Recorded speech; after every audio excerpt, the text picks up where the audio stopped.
Welcome everybody to High and Low, a podcast about talking picture shows. We do films that are corny, and some that are horny, and some that win Academy Awards. Doing all kind of movies from all kinds of genres, serving hot takes like plates of lasagna. Before we get going, a warning to you, you might hear some talk that's a little blue. We sometimes cuss and we sometimes curse. We like to do it off the cuff and don't rehearse. Now, if this sounds like your kind of show, Tune in, Drop out, this is High and Low. Act like a pack of hounds. We were just having fun.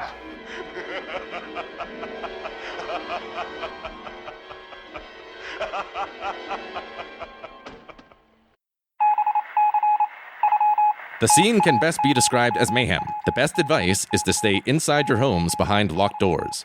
Do not venture outside for any reason until the nature of the crisis has been determined.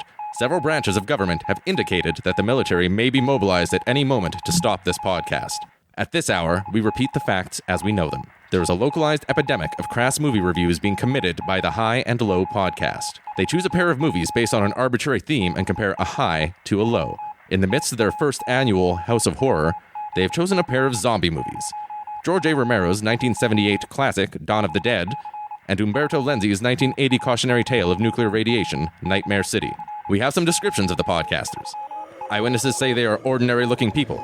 Others describe them as being misshapen monsters. At this point, there's really no authentic way for us to say what to look for and guard yourself against. All we have is their names. Spook Slowbood, brains. Mitch Hell McDisaac,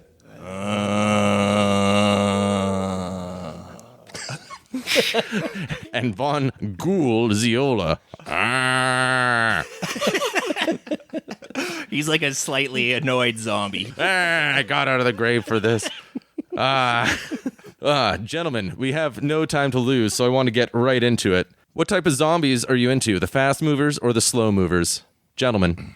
I've always been partial to the Romero zombie. Romero, famously, he's kind of the originator of this sort of shuffling corpse zombie. He's not the first guy to do zombies, but before that, they were mostly the voodoo-type monsters. And yeah, after that, you get a lot of science-type zombies and whatnot, but I like this, and I like the question mark on the origin of these zombies, too. Yeah, who knows why they're here and walking around. The dead's just started coming to life, and things are going to hell. Hell is full. That's the problem. Oh? Yeah. But yeah, I like the slow walking zombies too. Slow walking zombies. Yeah. The flesh-eating kind. Yeah, I'm a slow guy myself. I find that there's more of a sense of impending doom, or just like the slow creeping doom with the slow ones, where... Yeah, the metaphor of the slow zombie works better, because in these Romero movies, the zombies are one thing, but it's all about the secondary metaphor. Like, Dawn of the Dead is about commercialism, and the zombies are supposed to be like brain-dead consumers almost, going through the mall. Yeah, Romero's movies, they always have a message, right? Exactly. Like the first one, what's it about? Racism? Yeah. I think racism and like segregation. Yeah, civil rights. Yeah. It kind of came out of that era. This one was like, I saw a shopping mall and, Yeah. I was like, look at all these fucking zombies. You know what? I will make another zombie movie. I've got an idea. I love how surprised, or how in 1978, when they find the shopping mall, they kind of need to explain it to everybody. It's like, it's one of those large indoor shopping centers. Yeah. It's like the 80s hadn't happened yet. This shit is so far gone now already. Like shopping malls. They're done. We're like the last bastion of the shopping mall here in Edmonton, because in places where it's cold as fuck, like Winnipeg or Edmonton, people want a large indoor shopping center. Yeah, we've got the West Edmonton Mall here, which is one of the largest shopping malls in the world. Formerly the largest. It had the largest parking lot in the world's largest indoor water slide, the largest indoor roller coaster. Come to Edmonton. Yeah, it's a fine place. Yeah, they dismantled the Mindbender after all those years. I would go in that mall and I would just shuffle around from place to place moaning, and it was so great. And I would go into the stores and... Yeah, I used to get stoned, take ephedrine, and drink vodka from a fucking water bottle, shuffling back and forth. I had no money to buy anything. You were a chemical-based zombie, not voodoo-based. Malls were just the place to go. Like in junior high, me and my buddies would have sugar fights, which was Just awful. We just like go to like the food court and grab as many packets of sugar from various places as we could, and then we just tear up and down the mall, just ripping packets of sugar open and throwing them at each other. No wonder that place is infested with fucking tropical cockroaches. Apparently, it's the only place north of the 49th parallel that has tropical cockroaches. Yeah, for those who don't know, this mall has like an indoor lake in the middle of it that has like a giant boat and like palm trees, I believe they're called. And when they brought these palm trees in from wherever those grow to put in this mall, they like snakes and cockroaches came in with them, and they just kind of live in the mall now, you know? We need to get some Irish guy with a flute to get them all out. Just play them to the border. It's its own disgusting ecosystem, and I love it so much. Yeah. I wish they'd stop changing it, because I want it to be the way it always was. In many ways, still similar. You still have the random cars parked everywhere. Those are always cool. And this movie made good use of that. I didn't realize that it was a tradition that went back, 40 years or however long. To the earliest days of the shopping mall. Except the cars in Dawn of the Dead are so underwhelming. Like, you go to West Edmonton Mall and you'll see like a Lamborghini Gallardo or whatever. And then in this movie, it's like a Volkswagen Golf hatchback. I'm like, I had a buddy who had one of those.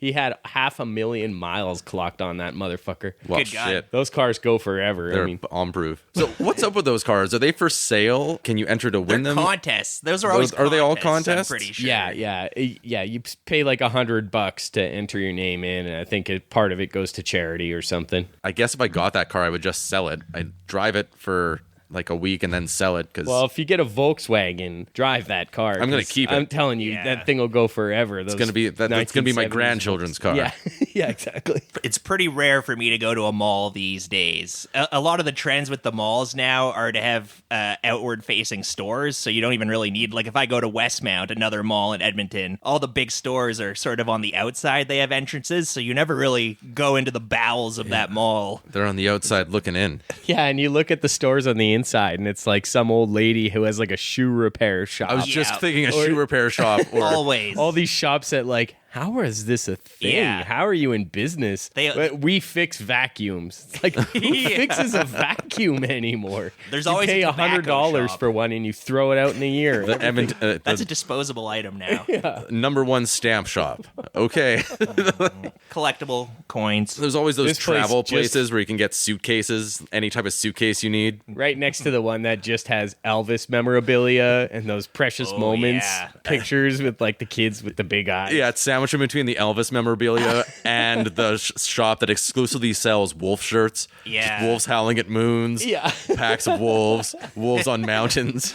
Yeah, or the psychedelic posters like San Francisco. Those stores used to sell. They would always have like Tolkien psychedelic. San Francisco was the coolest store because they had all that stuff, and you could go there when you're in junior high and hold a bong and be like, "This is accepted. I'm so cool." The sexy gag toys were funny too. Yeah. The funniest one that sticks out in my memory was like a pair of men's underwear. It had a fake dong that hung all the way to the floor. I think about that thing all the time. I'm like, why didn't I buy that? Yeah. It would just be so funny to wear. You can answer the door in it. Wear it around the gym with a towel wrapped around, just like so they can't see the underwear. With your dick dragging on the floor. Just running on the track, doing squats. Depending on the time of the day, if all the old people are there, you probably wouldn't even stick out. It's so juvenile, but it's still funny to me. Hey, brother, you mind squatting my cock while I do these bench presses? I'll spot you. So the first movie we're talking about is George A. Romero's Dawn of the Dead. It's the second movie in his Zombie of the Dead series. Yeah, Night of the Living Dead, Dawn of the Dead, and Day of the Dead, his original trilogy. He would go on to pump out a couple more, but... Land of the Dead and Diary of the Dead, and I think one other one. And there's sort of an arc you can trace through those first three movies where, the first movie is very isolated. It all takes place on this homestead on a farm, and it's a sort of a pressure cooker. Then this movie gets a little bigger. You're in a bigger environment.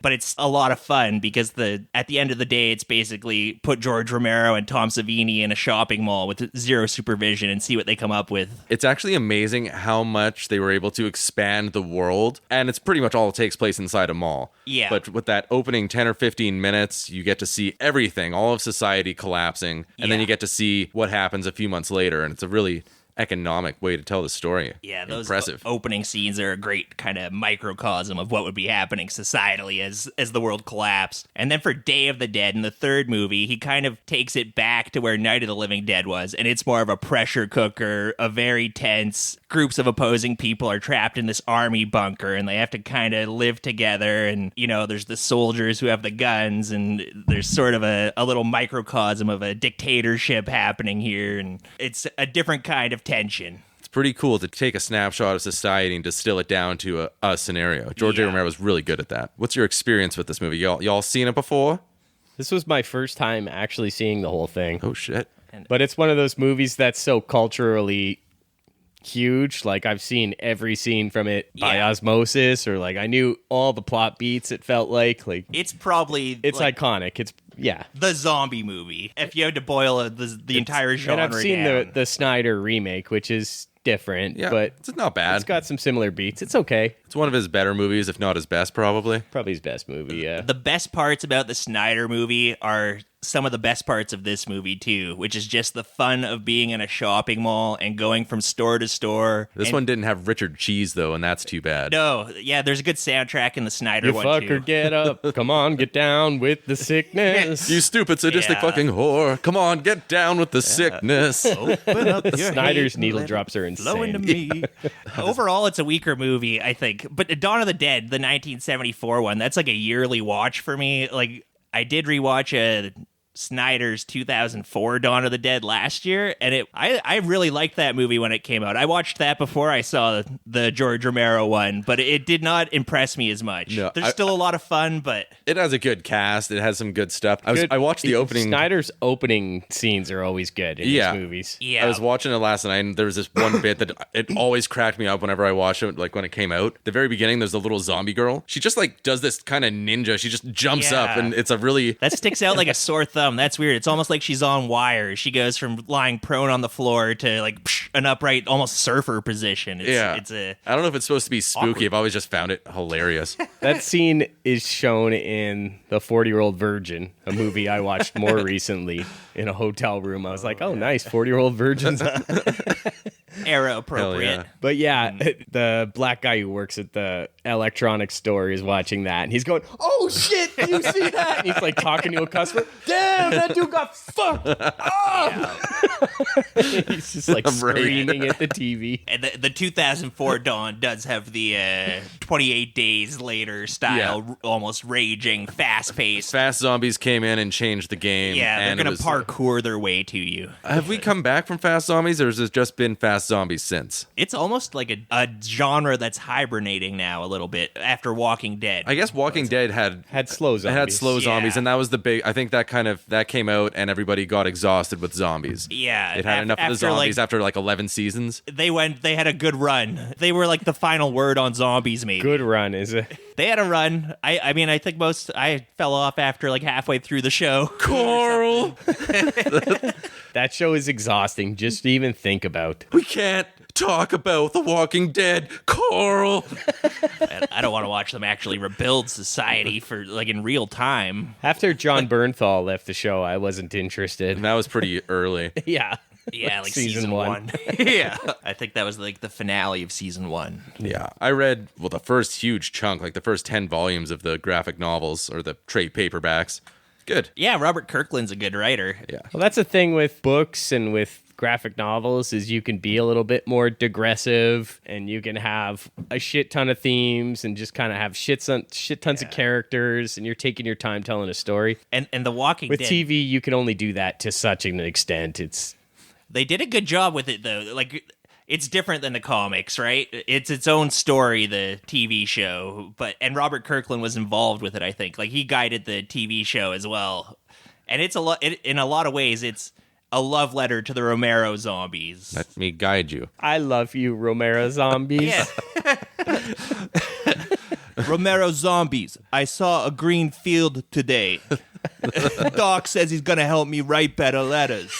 That's a very good writing.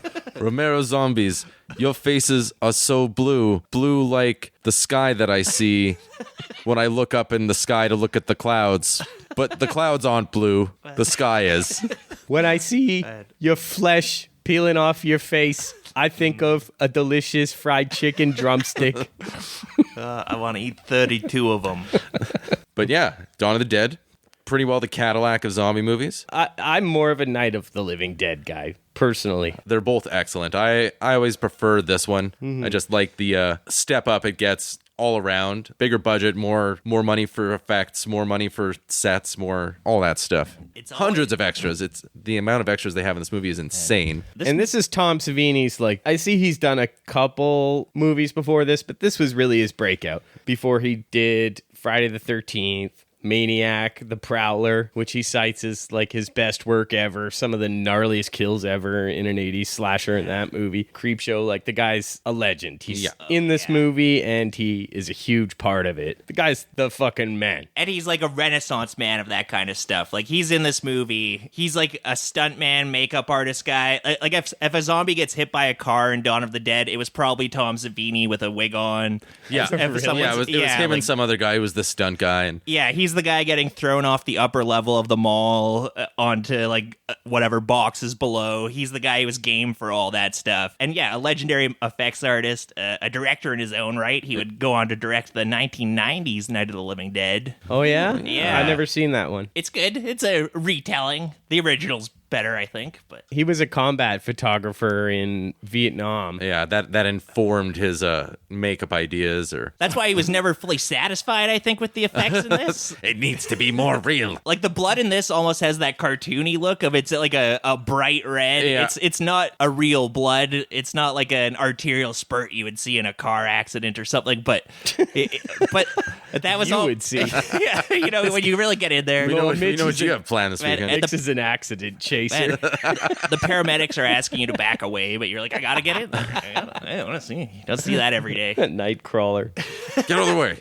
Shoving paramedics out of the way. I set the whole thing up. Yeah, he was a combat photographer, and that was his bar for what he wanted his effects to look like. He wanted them to give him the same feeling as he had when he was in Vietnam, looking at some gnarly war wound. Well, That's a pretty tall order. There is some truly disgusting stuff in this, but the zombie Yes. makeup, by and large, doesn't look great. It's very boilerplate. It's like we have 100 extras that we have to get in zombie makeup in a half an hour. Yeah. Slap them with gray and blue all over their face. Have a couple choice zombies. Like have your Hare Krishna zombie. Yeah. Have your nun zombie. Your big like Yeah. shirtless zombie. There's Yeah, baseball but if players you've been zombie. watching the Walking Dead series, for instance, which has God. amazing looking zombies, Yes. for all the bad things I can say about it, like creature effects are fucking fantastic on that show. Fantastic. Yeah. Even like Return of the Living Dead in the 80s But had they've- some pretty gnarly looking yeah, zombies. that in Return it. has Is on some Man. next level shit. awesome fucking Yeah. creatures. This is a seminal movie. Maybe my favorite of the genre. We'll see. We'll tease it apart. It opens what I imagine to be shortly after the events of Night of the Living Dead. We're in a frantic newsroom. Everybody's talking and scared and panicked, and you kind of catch little glimpses or hear snippets of conversation of people talking about dead people coming back to life. This is the apocalypse is in full effect already. Society is crumbling. This is a scene where George Romero and his wife, Chris Romero, I think, they both cameo in this scene. They're yeah. just like two random production They're the guys. directors on Yeah, this sitting at TV monitors. Yeah. Yeah, it opens on this a woman sleeping kind of restlessly in a room with these red fuzzy walls, and I'm like, what the fuck I is love this those place? shag walls. I know. It's cool. But that's what we need for a podcast studio, for real. Honestly, 'Cause Yeah. this is a TV studio. Yeah. Man, that's the best sound absorption. get some shag. And also Shall we when we take a bunch of fucking Molly and just rub our naked bodies all over the place. Everything is soft. There's just like 3 human Fuzzy. shaped sweat stains in the carpeting. Gonna need the steam cleaners to do the walls and the ceiling. Odd smell in here. That corner too. It's very visually striking. Yeah, it's just a wall of red is what the movie opens on. And you can smell it too, because just like our podcast studio, Yeah. you know there's smoking all over the place in there too. Oh, The yeah. 70s had a smell. Oh man, and you can smell it through this movie. Yeah. Yeah, Even being born in the 80s, you remember it. The residual smell still hasn't come off. It's just blended into the fabric of society and hand-me-down clothes. For work the other day, we were working near a community hall, and this guy came out, and he was like talking about how he's the caretaker of the community hall, and he's like, this should be a historic site. and he brought us inside to this place that in there he has called the Century Club. It's upstairs, and it's just like all pure 70s stuff. It's like shag carpeting. It's like got pictures of people with beehive hairdos on the wall. Sick. All the board games are from the 70s. There's like comic books from the 60s there, and like concert posters. Led Zeppelin played there in the 60s or the 70s or something. And it was like, oh my God, I did not expect this. Which community hall was that? Bellevue, right by the Expo Center. Oh, yeah. and No, all I know that. Bellevue. Yeah, yeah. Yeah, I've had parties there. That's hip, man. In the Century Club. I've not seen the... It's upstairs, and there's like pinball. There's like an old pinball machine. It's really cool. That's the secret room. You need to have some of Mitchell's interests and hobbies to get invited I was into that just room. upstairs at Bellevue, and I mean, it's an old style place, but I think that's a different room you were in, maybe. Oh, okay. I think it's like I did a trivia night there, and my dad and we whooped ass. I won all the prizes. nice. I did the trivia. I was the best at the trivia. I was the fucking best. I even went solo against my dad, and I beat his ass too. The other teams, they were garbage. Garbage.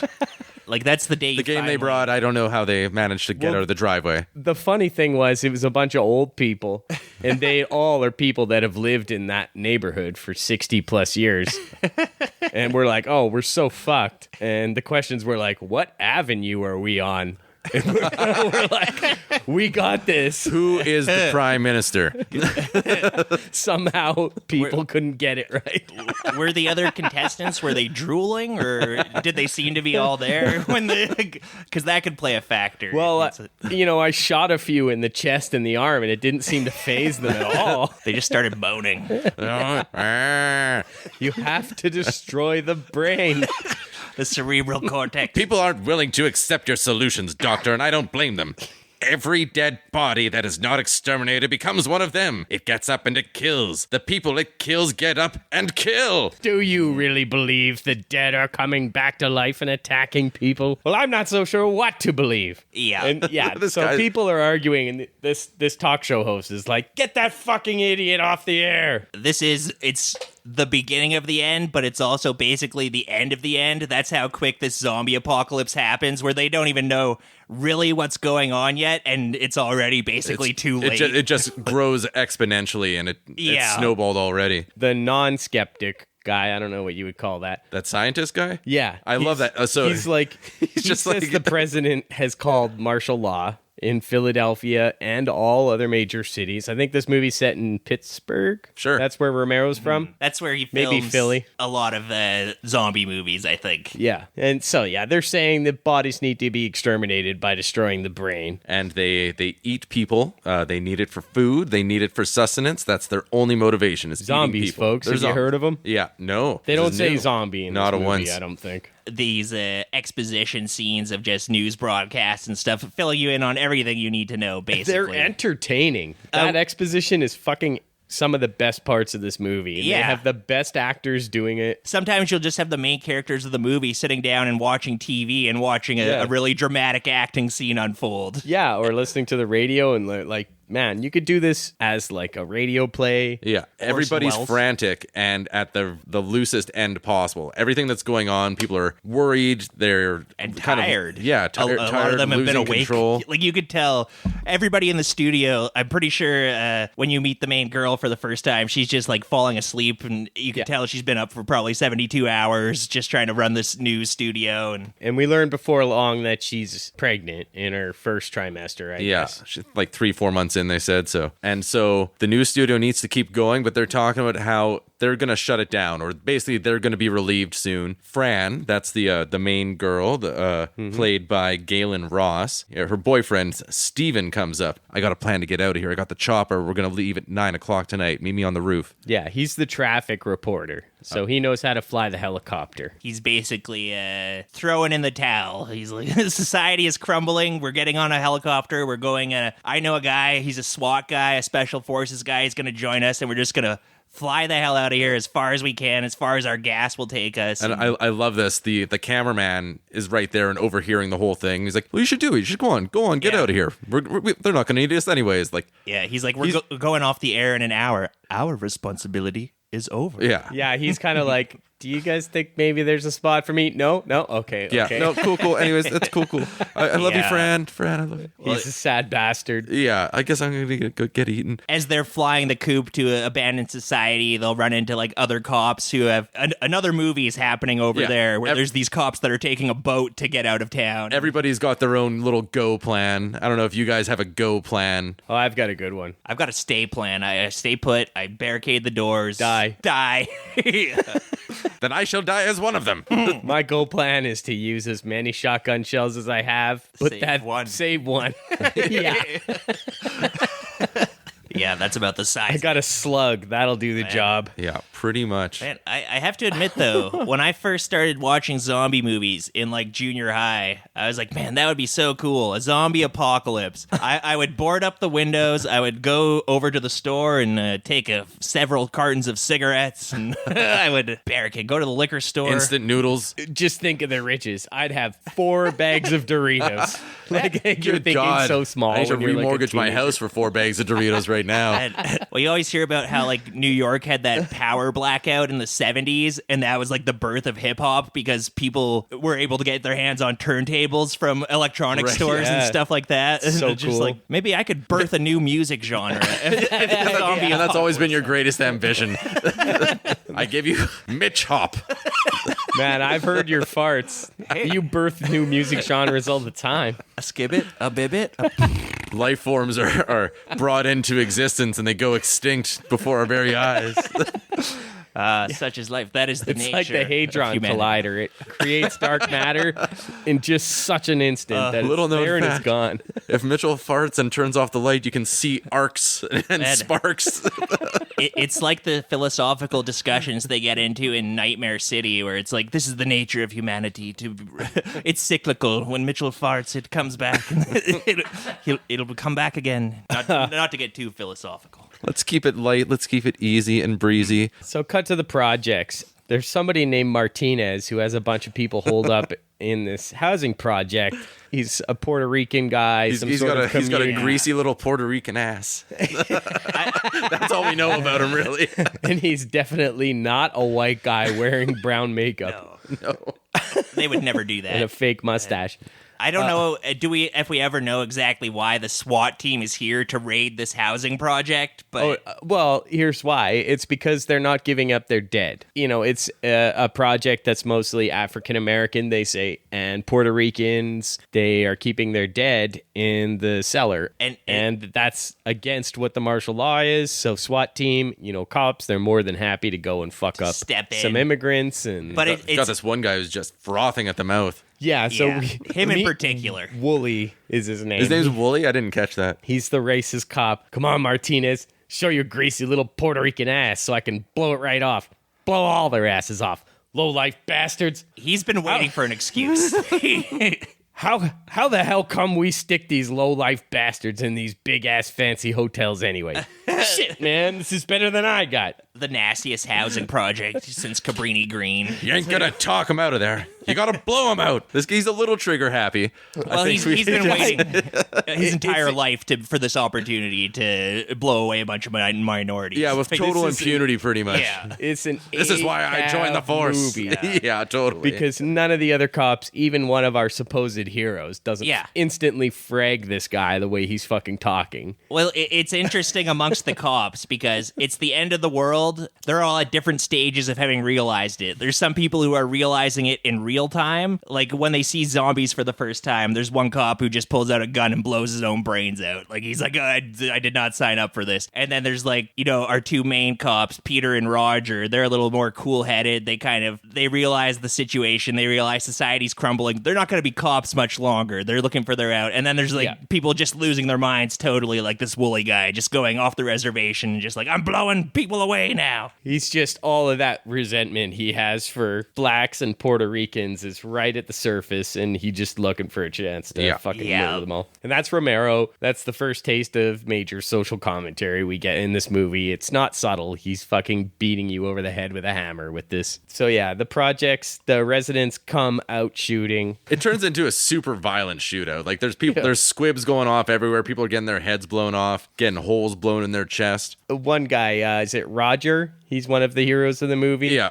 He's like talking to this one young rookie cop. He's like, "What's your name?" He's like, "Roy Tucker." You're gonna be okay, Roy. Like, Roy's a little freaked out. He's like a shaky. He didn't sign up for murdering a bunch of people in a tenement building. Yeah, and like as soon as the residents come out, they just fucking explode Roy Tucker's little head. It's awesome. What's her name? Dead Meat? That's what I love about zombie movies is like they take time to introduce or kind of give you a moment to get to know, everybody except for those core 4 or 5 people are going to be a goner. Yeah, most people die in zombies movies. There's always that specter hanging over everything where all the main characters know that pretty much their entire family has been massacred by zombies. Probably killed in the worst way possible, like torn apart and eaten. Having your intestines ripped out. When I die, I want to be ripped apart by old men. Just a bunch of old men to come from their grave and rip me apart. Return of the Living Dead. The girl in it, she's got such a surfer, punk drawl. That's one hell of a movie, too. That movie was made by the guy who he co-produced Night of the Living Dead. Dan O'Bannon? Dan O'Bannon directed it, but there was a guy who worked on Night of the Living Dead with George Romero, and then they had a schism, and they each had 50% rights. So George Romero went on with his Of the Dead movies, and then this guy veered off into the Return of the Living Dead movies. And so that was how they kind of did their 50-50 split. Famously, Night of the Living Dead, they failed to secure the rights for it somehow, so it entered the public domain right away, and George Romero never saw a cent for it, basically. Oh, God. Yeah, and that was like a midnight movie drive-in hit for a long time. Yeah. It was a slow bird, and it took George Romero 10 years to make this follow-up. Ebert liked it. He did criticize there was a little girl. I guess some parents had brought a little girl to the screening, and he was like, this is not a movie to bring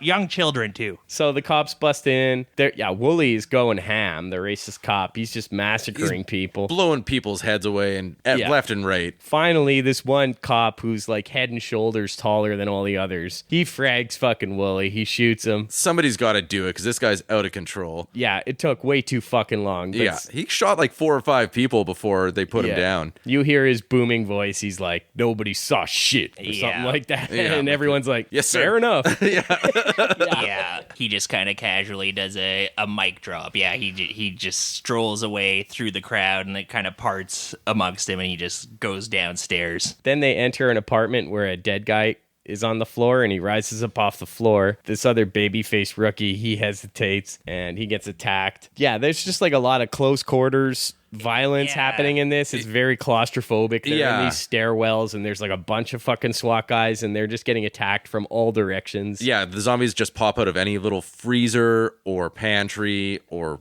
any room, any closed door. They could be anywhere, and they are. Yeah, they break down the door, and one woman runs out into her husband's arms, and her husband is a zombie. And this is Tom Savini's first big fucking effect in this movie. This zombie just grabs her and takes a huge bite out of her shoulder and you her can see arm. the flesh ripping off. It's fucking gnarly. It's a gnarly. really good classic Savini, blood splattering. Yeah. And I think after that is when the one cop just shoots himself. After he sees that, he's just like, that's enough this of shit this. is fucked. I'm out. I'm hitting the reset button. First zombie sighting, 9 minutes, 15 seconds, so getting into it in pretty short order. This scene is, there's a million little incidents like this. Every room in this project is a potential scenario like this, a woman getting eaten by her husband or something. It's the insanity of Nam boiled down into a housing project, and these cops are kind of fighting their way from the ground floor levels down to the basement where the dead are being kept or whatever. Up until they barricade the mall and kind of really seal it all out. It's like that throughout the whole movie. Zombies are just popping out of anywhere. You're never safe. Yeah. Because there's going to be some random zombie rolled over in a ditch. There's going to be sleeping under hiding under a couch or something. Surprisingly stealthy, because they don't really telegraph themselves until there's a human around. A zombie could probably just be standing silently in the corner of a boiler room for 5 days, not moving until a human enters or Look something. around you, listener. Yeah. There could be a zombie anywhere near you. Look to your left. Maybe Look to your right. Have you One of those people is a zombie. Are you driving? Check the back seat of your car. Have you There been? could be a little girl zombie waiting there. Don't make too much noise. Don't breathe. Did you go shopping at a shopping mall recently? Maybe you're a zombie. Did you ever think of that, listener? Do you ever think that maybe we're all zombies? Just zombies in this consumer society that we've created? Just just do nothing but serving corporate overlords. Trapped in a prison like rats. You are not your clothes. You are not your fucking khakis. You are the all-seeing, all-dancing shit of the world. George Romero. This podcast has more of like the Wall Street mentality. Greed is good. George Romero was a fucking hippie. Beatnik. Downgrade Beatnik. So Roger, he's one of the more together cops. He's a white guy. We see him. He goes downstairs away from the action. He's basically deserting. He's realizing that all these cops, as they're massacring everybody in these projects, are just making more zombies. Peter and Roger, I think they're kind of kindred spirits. They're survivors. They're realists. They've accepted the reality of their situation. They're both highly competent. I really liked watching them operate together throughout this movie because they fucking know what they're doing. They're good at the job. Yeah, they're total badasses. So that's where he encounters the tall policeman who shot Wooly. He takes off his mask and we see it's this big black guy. You ain't just in here by yourself, boy. Peter knows that Roger was in the same unit as Wooly, that racist cop who went rogue. He's like, you were in Wooly's unit. And then he was just instantly like, I didn't see anything. You're gigantic. Good enough for Peter. He's like, we're done with this fucking shit. Let's get out of here. What's our plan? He's meeting up with a buddy. Got to take a helicopter out of there. And then this one-legged priest just kind of interrupts their conversation a little bit. Romero used actual amputees in this movie, a whole bunch. People with no legs, no arms. Like, this guy has one leg. But he's not a zombie. He's just a guy with one leg. Yeah. Just let me pass. I go up to the 7th floor, find my sister. We must stop the killing to lose the war. Right now, you are stronger than them. But soon they will be stronger than you. And that's, he gets it right away. Must stop the killing to lose the war. It's a paradox. Yeah. If you kill them, they get up and kill. Must stop the killing or you'll lose the war, I mean. Yes. Yeah. He's exhausted. But if you stop the killing, you'll lose the war. Kill them all. It's a paradox. This happens a bunch throughout the movie where you just kind of have this little moment interrupting something that's happening between our main characters. I don't know. Romero takes time to kind of examine what a few other people are doing in this scenario. It's a good way to keep the action moving, too. Keep the story flowing along. Basically, this priest has been giving the last rites, I guess, to the dead that have been interned by this housing project in their basement in various sacks and bags. So so they find out that in the basement, and basically. it's filled with corpses, and you open it up, and it's like the basement of the High and Low studio. It's just like a bunch of blood freaks spurting. eating each other's legs and stuff like that. Yeah, it's Mitch's basement. This is why I was upset. The blood didn't look realistic enough. Ken Foree has to do the scene now where it's like a veterinarian having to put down a room full of puppies. Like he's got to like one by one, he takes out his pistol and headshots all these former humans. And it's just this very grim scenario. He's got tears in his eyes while he's doing it. Yeah. It's well acted, I thought. Why do these people keep them here? Because they still believe there's respect in dying. Yeah, it's pretty brutal. Yeah. Yeah, the gore is fucking gnarly in that scene because some are in bags and like tied up, and then others are just munching on like severed legs and shit. Yeah, it's a real freak show down there. I had to wonder what that priest was doing in there with all these zombies. Was he just like standing there in the corner as they're eating each other and hoping they don't notice him? Oh, it was a feeding frenzy in there. Like when Roger went in, he was able to get by unnoticed. Yeah, that's true. For the first little bit, anyways. They were distracted by the succulent. That's why if you want to go swimming around the sharks, you throw the chum in, and then you jump in on the other side of the boat. Smart. The sharks will be so distracted by the chum that you can just swim with the sharks. I'll remember that. I'll never go swimming without a box of chum Regular Sharky down over at the here. local swimming pool. It's chum twice over. I go swimming with chums, and we all bring a bucket of chum. 2 times the chum. So next time, chum on down, and we're gonna have us a good time. To Vonn's Chum Shack. So Roger and Peter, they rendezvous with Fran and Steven at the helicopter. Yeah, and Steven is a little bit uneasy with Peter, some random just showing up. Basically, Roger vouches for him, says, this guy's cool, he's all right. Yeah, he's a badass. Yeah, there's a interesting dynamic going on here where Fran's like, can the helicopter take the extra weight? And there's some glances exchanged. This isn't what the plan was, but the world's ending. Sometimes You guys brought this 8-foot Goliath. Are you sure that he's going to fit in the helicopter? He's a monster. He's so huge. Yeah. He's Frankenstein. Oh, no, that's just how he talks. He's a Frankenstein. This guy makes Different Tony, type of zombie. Yeah, this guy makes Tony Todd look like Binks from Wizard of Oz. Yeah, totally.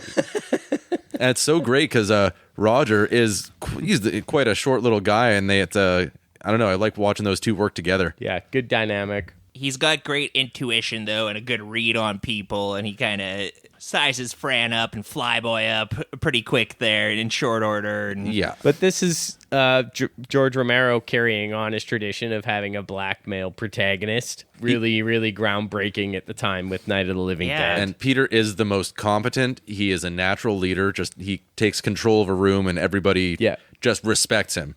So it's interesting in Night of the Living Dead, George Romero talks about that when he wrote the script, he didn't initially have it in mind that the protagonist was going to be a black man. They just cast him because he was the best guy who had auditioned for the role. And so they kind of found a lot of that subtext of the movie just through the casting, and then all of a sudden you're in a redneck county with a black protagonist, and that storyline presents itself. Whereas with Dawn, he actually had that sort of message against commercialism in mind as he was going into it. And Like, it's a lot of work to book them all. They were shooting like from 10 o'clock to 6 a.m. when they were making it, just night shoots all the live long night. It's almost a Robert Rodriguez scenario where, like, when he was making El Mariachi, he made it based on, what do I have access to? I have a bus, I have a few prop guns, I can make a movie. George Romero knew he could have access to this mall, and so he initially wasn't interested in doing another zombie movie, but Dario Argento came to him and was suggesting that he should, and he had no interest until he realized George, you gotta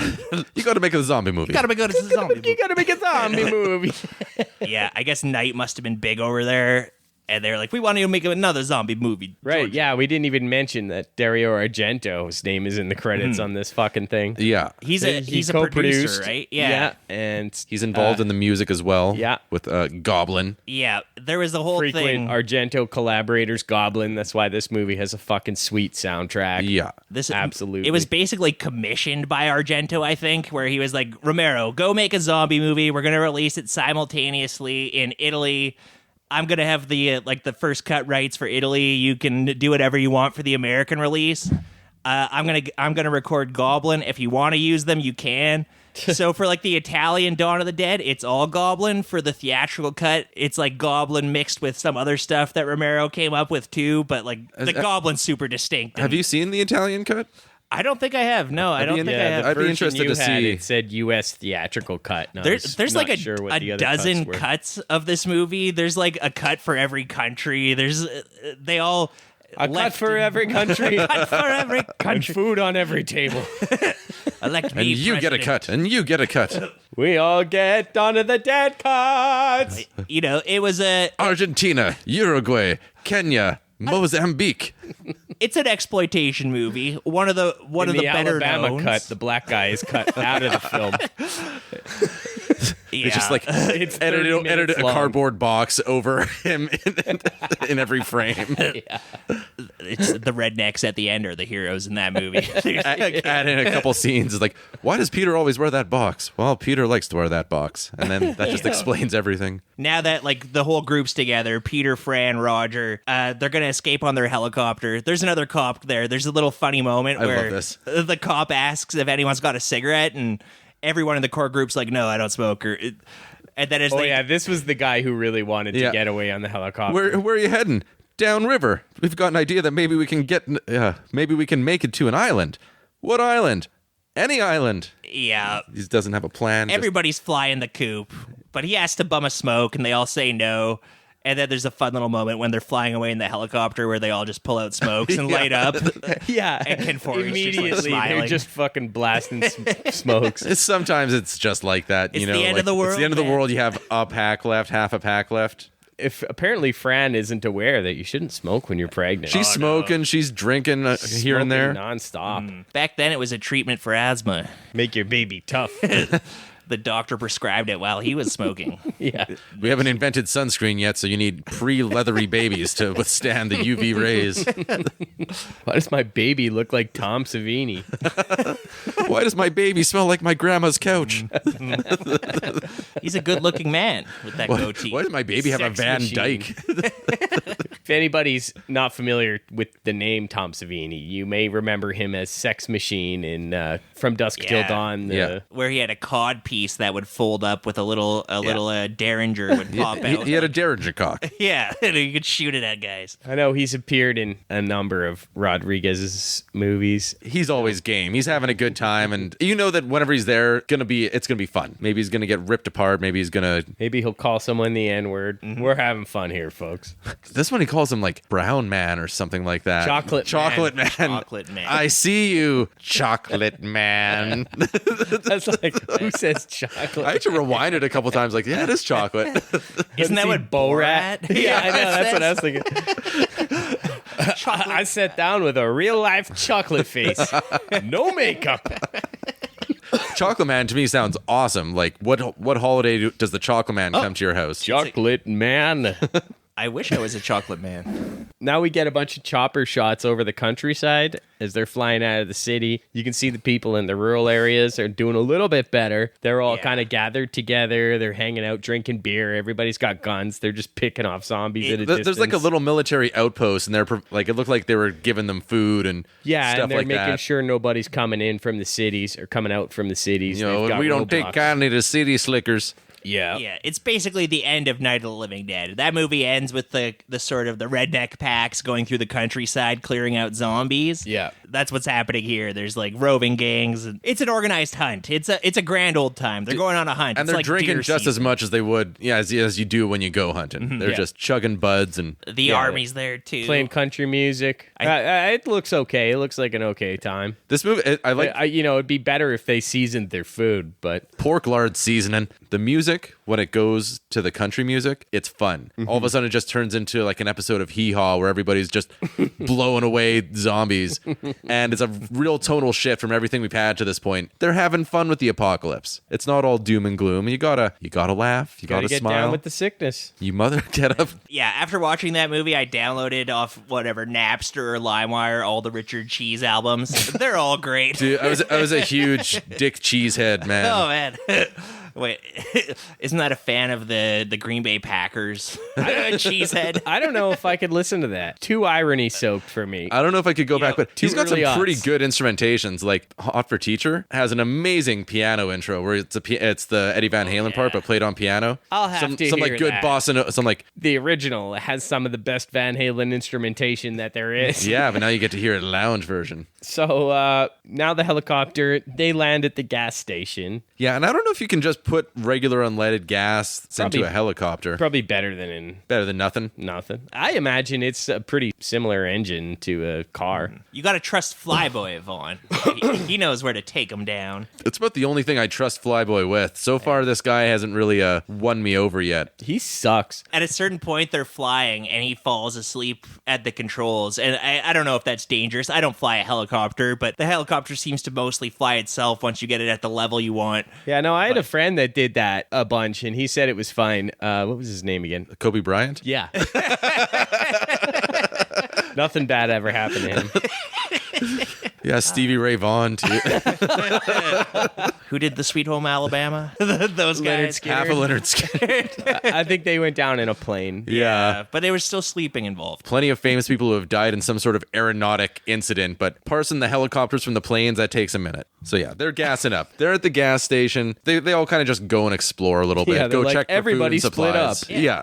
It's a little bit of character building for everybody. You get to see what a pathetic shot Flyboy is. Dude, Flyboy is just wasting ammo. He's terrible. And Roger has no time for it. He'll just step in, knock Flyboy out of the way, and just one-shot whatever zombie he's aiming at. Steven gets attacked outside, and while he's wrestling the zombie, Fran is standing there, and she's just like stunned. Luckily, there's just a sledgehammer laying on the ground, and Steven manages to use it to bash the zombie's head in. Just beans him really good. Peter gets ambushed by a couple of zombie kids from a closet. Tom in the Savini's station. niece and nephew, I guess. He hears the tapping on the other side of this door, and he holds it up at head height and shoots through the door. Of course, these are little children, so that wouldn't destroy their cerebral cortex. Yeah. Yeah, he's upset. Yeah, once again, he has Not to do pleasant. some nasty, dirty work. He's got a great 1,000-yard stare, Ken Forey. Yeah. He's just, he knows that he has to do these things, but he's not happy about it. It's just kind of like a grim acceptance. There's a nice little detail that I liked in the gas station here. There's the wall is just plastered with notes. George went to blah, blah, blah. Jeff went to this place. Just people. Yeah, I'll meet you on Aunt B's farm in 2 days or something like that.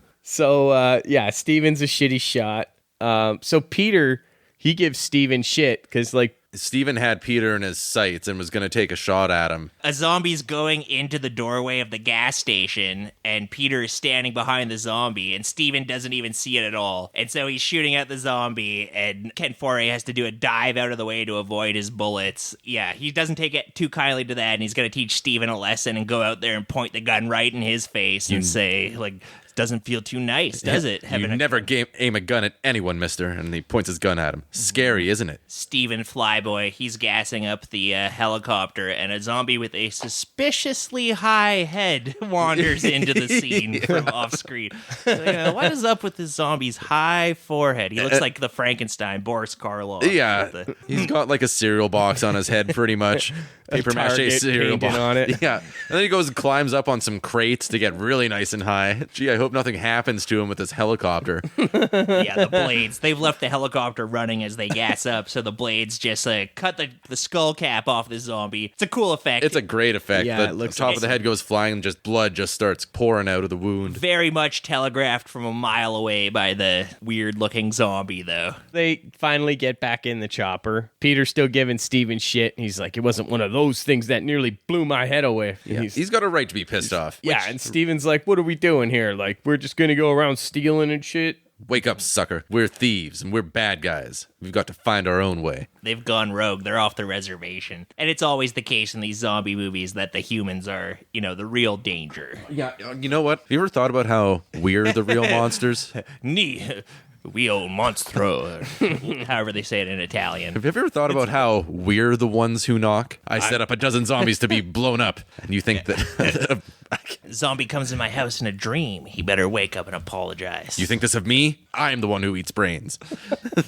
I'm not trapped in here with zombies. They're trapped in here with me.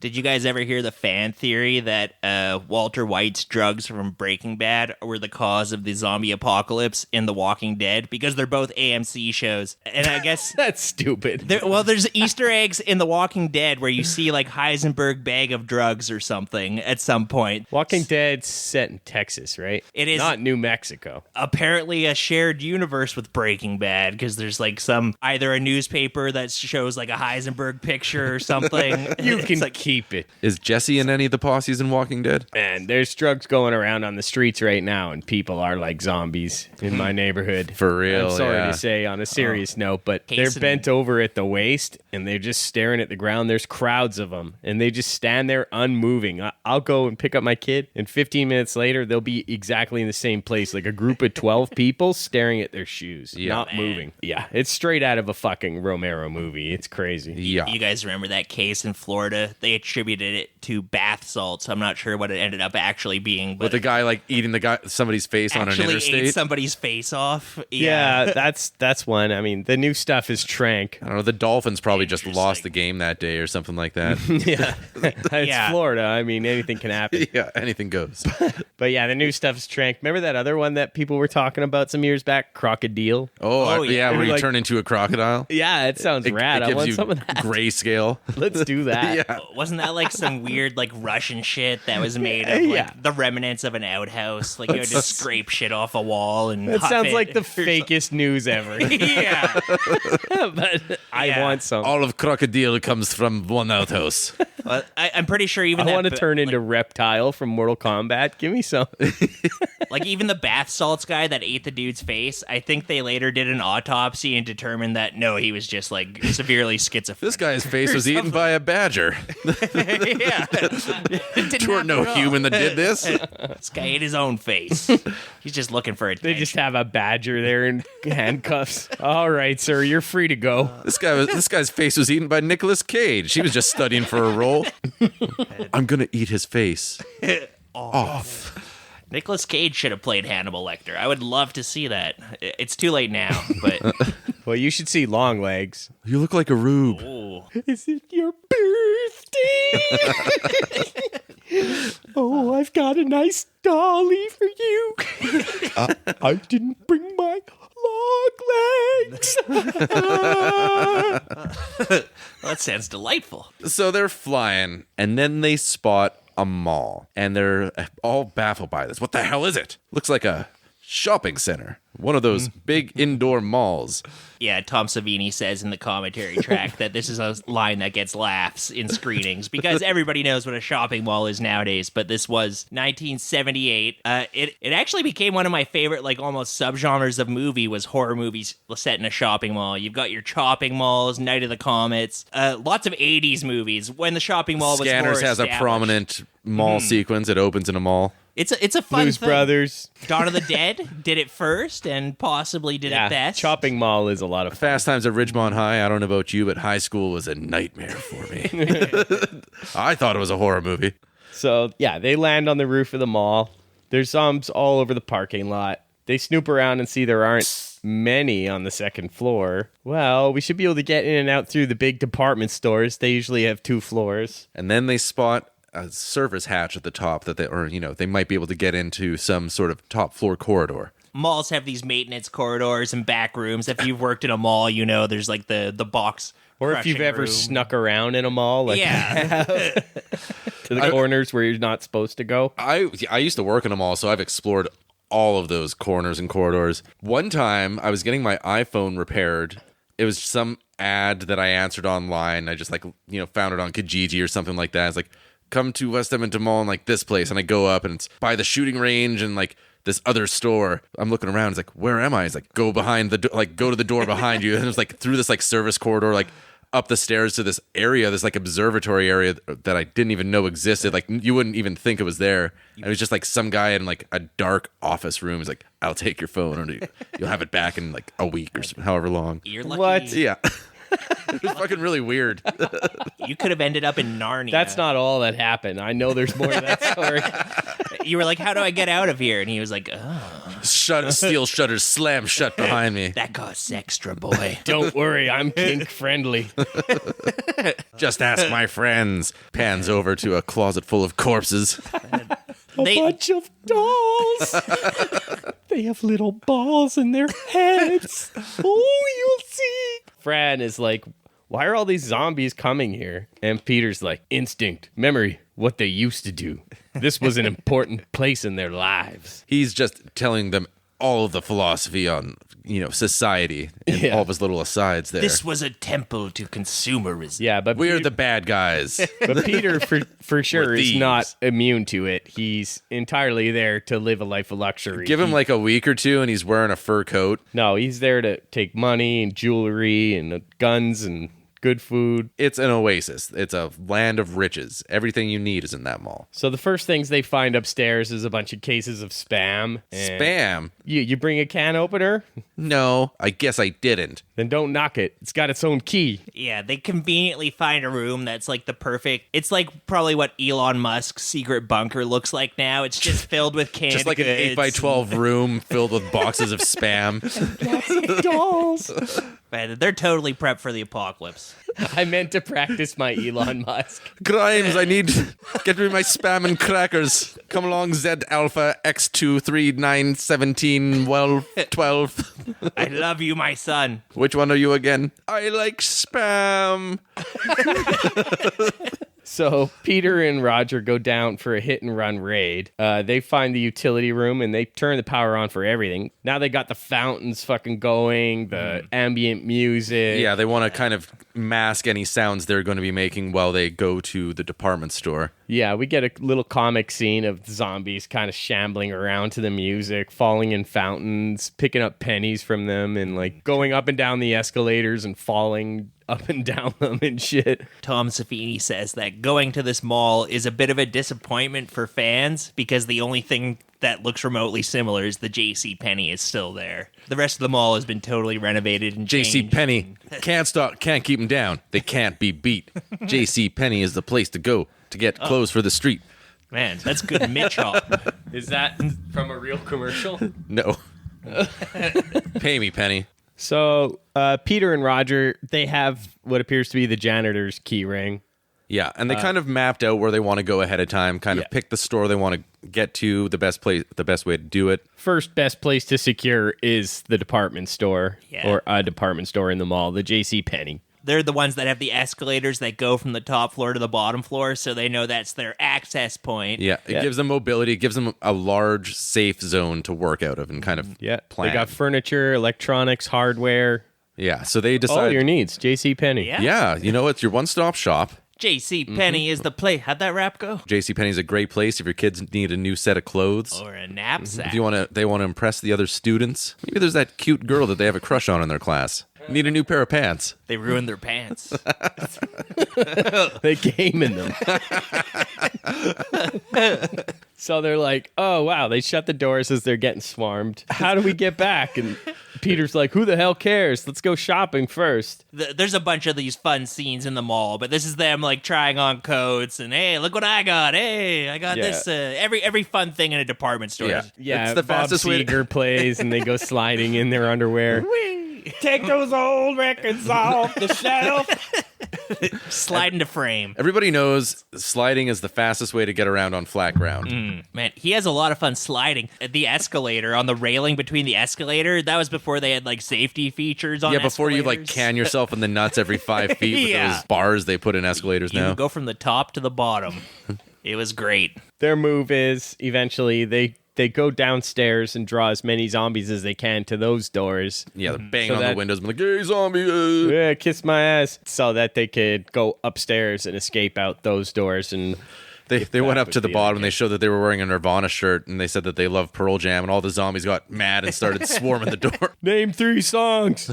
You say you're a fan. There's like a weird social dynamic happening because Peter and Roger are these very capable SWAT guys who are able to get shit done and get the head shits on the shots on the zombie. These guys take so many head shits. They take head shits all day long. And don't worry, like at first, Steven's really bad. He's got really bad shit aim, but they train him up and then he's taking head shits by the end of the movie. He's like Head Shits was an alternate name for our podcast.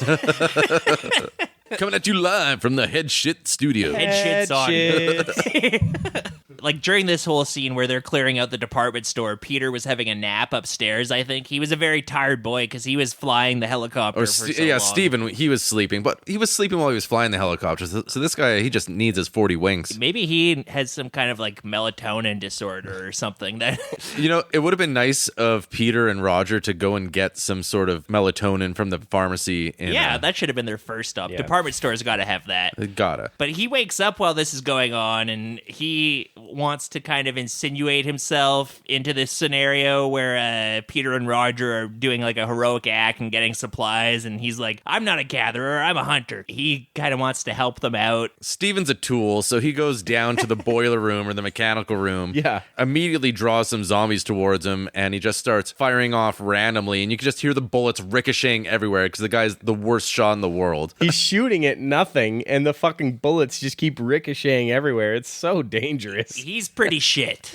Like, he finds the Magnum. He's not a great shot, but he does manage to notice that there's like a wall map that like shows that there's ducts that the group will be able to travel through to avoid zombies and stuff. So maybe he's more of an ideas man. He does have a use at some point, but he's kind of being a bit of a fool right now. Yeah, and Fran told him not to go down there too. She's like, don't go down there. Roger and Peter got this handled. Just go back to sleep, honey. Let the big boys handle it, honey.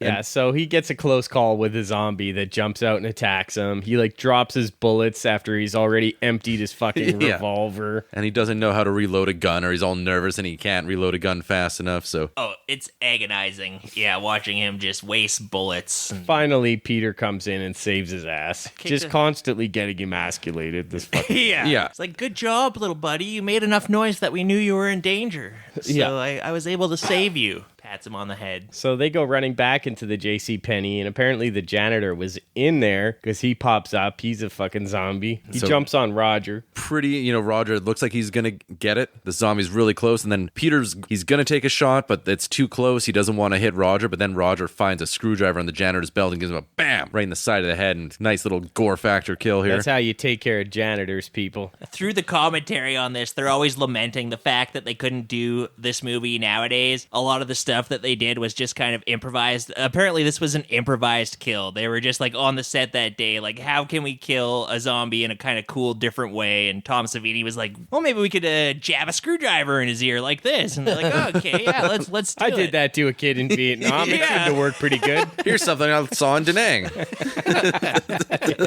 And George Romero's like, was the cool director who would be like, yeah, that's a great idea. Let's give it a whirl and go for it. They had that amount of freedom on this movie, whereas they're kind of talking about how nowadays you have to storyboard everything and plan your budget. Well, these massive studios overseeing every step of the way, they want to make sure that their dollar investment is going to get a good return. So Yeah. everything's always scrutinized. That's true. Like, Yeah. to make a movie of this caliber nowadays, the budget would be immense, even adjusting for inflation. And they talk about in the commentary is circa before the Zack Snyder Dawn of the Dead, so early 2000s is probably when this commentary was recorded. They're talking about how there's no like ballsy indie studios at that time willing to take a chance on a weird horror movie, that all those boutique studios have been bought up by the Mouse and by all these other like bigger companies. And so Now like, there is a couple, Blumhouse and A24, and There's a bit of a independent resurgence. studios that have given people creative license and like a decent budget and wide distribution to make good horror movies again. And yeah, We're in a taking renaissance those for horror gambles movies, on yeah. horror movies, which is generally a good gamble because a horror movie, they tend to make money in theaters. Oh, yeah. You know, you can make them cheapish and they'll make their money. Yeah, the ROI on them is very Yeah. good. That's what movies are all about, is the ROI. Yep. Yeah. They don't get the Oscar nods and stuff all that often. Few and far between where a horror movie will get those kind of critical laudits, but they draw audiences and they make money and they're great. Built-in audiences, long legs. That movie, what did it cost? $15 million, and 2/3 of that was Nicolas Cage. Everybody wants a little scare. That movie was a huge hit. You're just waiting for me to do long legs again. You're just waiting for the long legs voice to come up. And I'm a good return on investment. So the attack happens, and they're done with the attack, but now they've got to get out of here. And here's where Steven tells them about the air duct plan and how they can get through the air ducts to get back upstairs to safety. They find out that if they go through the elevator shaft, they can get in there. So that's exactly where they go. By now, this Hare Krishna zombie, who we've seen a couple times, has kind of found He's still out. holding his fucking tambourine. It's such a nice touch. Hare Krishna, Krishna. Yeah, there's a George Harrison zombie here for a second. Yeah, I loved his Hare Krishna. He's playing the sitar. That's an outdated reference, but like I guess in the 60s and 70s, those fucking guys were everywhere in public yeah. places. I've never seen them but in these movies. Mad no. Men has a Hare Never. Krishna episode too, where like one of the guys working with the Madison Avenue advertising agency goes and joins the Hare Krishnas, and they like tries to convince somebody else to donate money to them and stuff. So did they ever have a good time or what? All I ever see is them in malls and airports and stuff like that. They're Yeah, were they getting any tail though? well, in the Madman episode, there was like a Okay. That's probably pretty I accurate. get it. there was like a honeypot who like drew Cult, sign me men up. into it. Well, I'm in. Obviously, the head Hare Krishna gets the most tail. Yeah. He gets to have everybody else's tail. He gets to sleep with your wife if he Oh, wants. so it's like a pyramid scheme. That's all secondary to the sweet haircuts. Those are actually yeah. really in fashion right now. The little side, like top knots with the Yeah. close shaved head. Yeah, Are what they was in that? fashion? I don't know. I see people with undercuts are big right now. Tune in next week for more fashion and hair tips and tricks. Saw a funny video online today of this man's head.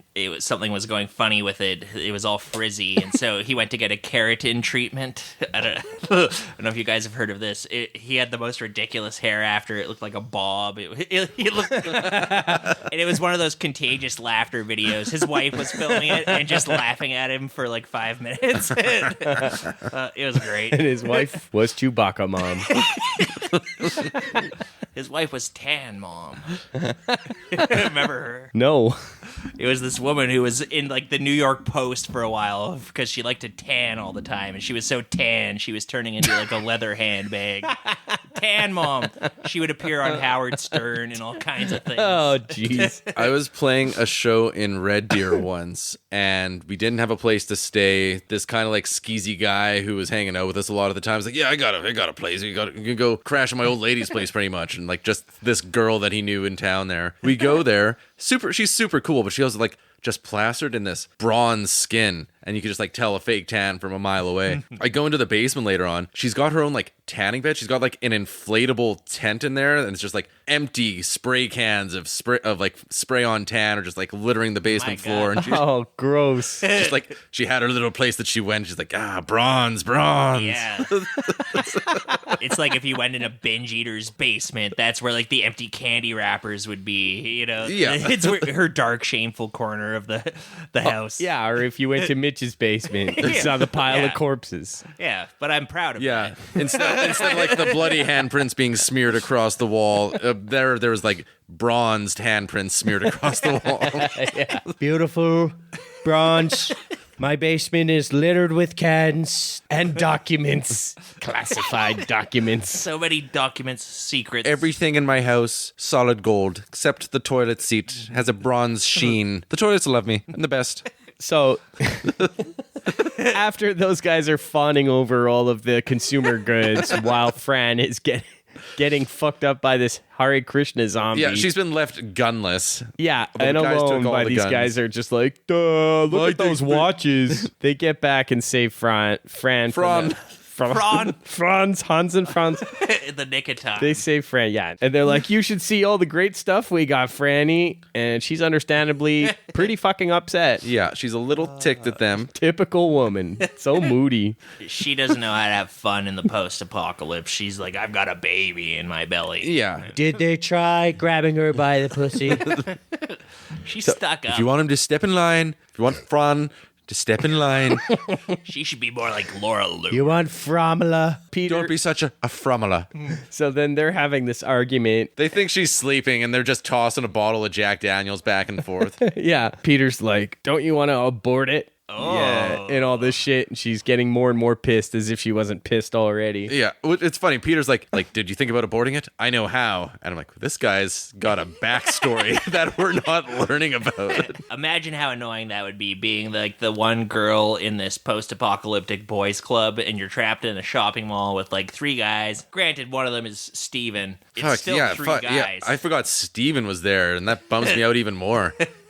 Fran doesn't take it too long, though. Like, the next morning, she comes down and she reads them all the riot act. I'm included in the plans. There's 4 of us. I want a say in it. You guys aren't running off without me again. You're not leaving me without a gun. Don't talk about me like I'm not here. Killjoy. Yeah, she's like, and I guess we can forget about Canada, too.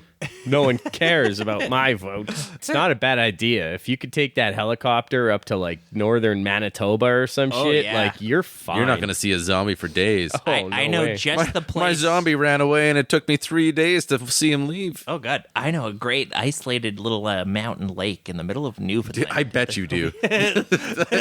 Yeah, there Papa won't be- Mitchell's summer cabin. No one can hear you for miles around there. We get a great little newscast at the beginning of the next day, too. It's like, the first question is always, are these cannibals? No, they are not cannibals. Cannibalism, in the true sense of the word, implies an intraspecies activity. These creatures cannot be considered human. They prey on humans. They do not prey on each other. That's the difference. I love this guy. This is Dr. Rausch, Yeah. the character. He's played by a guy called Richard France. He sounds kind of like Orson Welles. I fucking love his voice. He's got so much presence. He's got like a deep, kind of like unhinged voice, Yeah, too. he was, I think, a playwright and a writer and stuff. He actually wrote a book or two about Orson Welles. He was considered one of the world's leading authorities on Orson Welles. Is this the guy with the eye patch? He has an eye patch later. He didn't have an eye patch at first, Yeah. which is a fun I could little listen detail. to that guy talk all day. They must be destroyed on sight. Do not be lulled into thinking these are your family members. Pure motorized instinct. He's definitely He's so intense, and like they still Such keep. good color in the back. And who's broadcasting him? Like, where's he broadcasting out of? Like, he just keeps going and going for well into Yeah. the apocalypse. Probably some local public access station. Or maybe they were broadcasting for that emergency broadcast thing or something, and then as society crumbles, they're just having a gab session. Maybe it's just like a pre-recorded program, and it just happened to coincide with the apocalypse. like a year ago, they recorded this. Some fucking lunatic on public access. You know what? He's right now. This is from 10 years ago. Turns out he was right all along. No. You've got to barricade the doors. You've got to murder all the dead. Genius often isn't recognized in its time.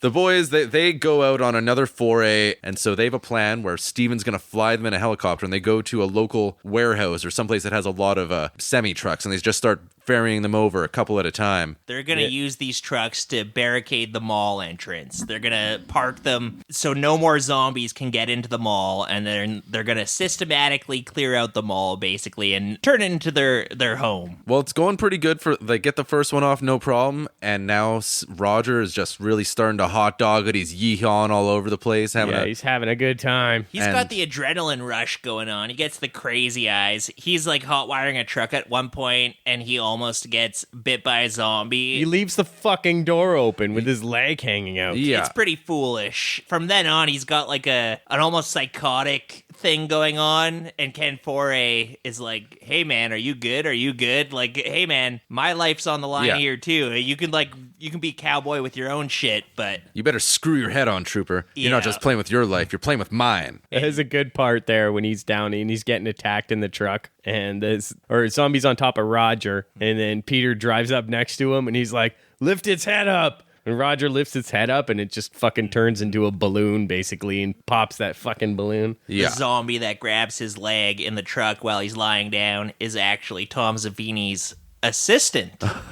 Any friends and family Yeah. in the area was cast to be in this movie. Lots of classmates. Tom Savini was in film school at that time, so he was just like, hey, I'm doing the zombie movie. You want to be a zombie? You want to be a zombie? A lot of them were like his classmates. So they're doing it. They're on their last run. They park the truck, and Roger kind of gets blindsided here, and then he gets bit. He gets bit a couple times, once in the arm and once in the leg. He's pretty freaked out about it, and Peter understands that this isn't good. Everybody knows this ain't good. Yeah, and they talk about how it's inevitable almost in this zombie apocalypse. It's like everybody fucks up something in their life. Like, you're lucky if George Romero says you're lucky if you go to McDonald's and you order a burger and they don't fuck it up and put like the wrong lettuce on it. Like, eventually, Okay, boomer. yeah, classic. You order the sandwich, and it's all squished and shriveled, and it doesn't look like the picture. You serve me this. It's a pile of shit. You're telling me you can't serve breakfast after 11 o'clock? It's 11:03 in the morning. We thought Dawn was a tirade against commercialism, but it was actually a boomer's angry scream against low-paid retail workers. They've treated Roger a little bit, bandage him up, and now Peter and Steven go to lock all of the doors. They've got to go lock the doors, and then they can systematically exterminate all the zombies that are left in the mall. They've got their plans. Step one, they want to go to the gun store. Guns. Get the Lots of bullets guns. and ammunition. They go to a bank at one point, don't they? They start like taking out money and just like throwing it in the air. Yeah, that's in a later montage. Yeah, I don't think that happens yet. Oh, now okay. they're all about the mission. It's a grade A gun loading montage. They're strapping up bandoliers. They're grabbing all sorts of rifles and handguns and loading them all to the gills. Mm-hmm. They're wheeling like Roger around in the wheelbarrow because he's bit by zombies. He can't walk no good, but he's still probably the best shot in the whole gang, so he's coming along no matter what. They have to do a little like kiting. If you played like Call of Duty Black Ops, you know kiting, where You got to lead him a little bit. you got to lead the zombies around the mall. No, their signature maneuver here, and I love this, it's the okey doke. They go and they make a bunch of noise in one place, and then they go upstairs and then get past all the distracted zombies. And I love it. You guys ever pull a good okey doke? I never have, but I always wanted to. Never had a reason to. That's like Muhammad Ali used to do that all the time, right? Like the okey doke. Yeah, I did the okey doke on George Foreman. Float like a butterfly, bite like a zombie. Easy, Evander Holyfield. He's the biter, or did He's he the get one bit? who got bit. Mike Tyson was the zombie in this scenario. I love that old that video, just like of clips about people talk about how crazy Mike Tyson is, and there's this one guy's like, it all turned into a big fight. I looked down, I felt somebody bite my leg. I looked down, Mike Tyson's biting my leg. I'm gonna eat his children. I'm gonna stomp on their testicles. You're no Alexander. I'm Alexander. My defense is impregnable. No zombie can get through here. So their plan, it's going to be a long ways to run. But as we mentioned earlier, they got a car in this mall. So what if they steal one of the cars and they can use that to get around? Roger can climb in the trunk. Perfect. Yeah. And the gas mileage. Yeah, can we talk about the fuel economy for a minute? That is prime engineering. It has a seatbelt. Nice. There's a few scenes throughout this movie where obviously they're filming these scenes in the mall at night, and they have pretty much free reign of the mall, and they're trying to be pretty respectful and not lose that privilege. But there was a couple of scenes. This was one of them with the car racing through the mall. They were like, this might have been a bridge too far. People who owned the mall were a little incredulous when we told them we wanted to do this. There was another one where there's an explosion scene where I guess the special effects team accidentally put too much black powder in and ended up blowing up a bunch of the like displays, like the glass in the mall. God damn it, you didn't tell me you were going to blow up the Orange Julius. They're saying that's their one scene that was a miracle where someone could have died because I guess the glass exploded and a bunch of it landed like in a circle around this girl and she just like wasn't touched. It all landed and formed a pentagram. And they brought back a hell beast.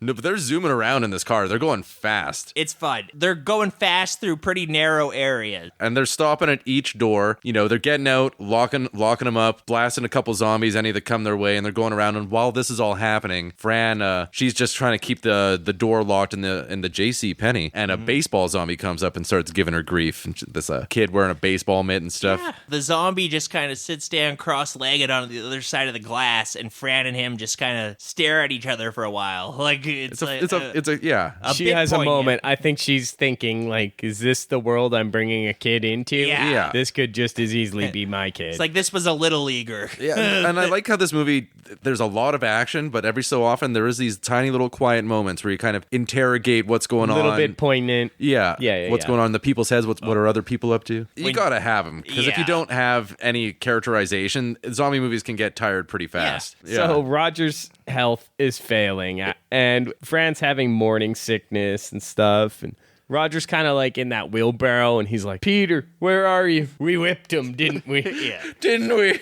We sure did, Rog. We whipped him real good, Rog. Didn't we whip him?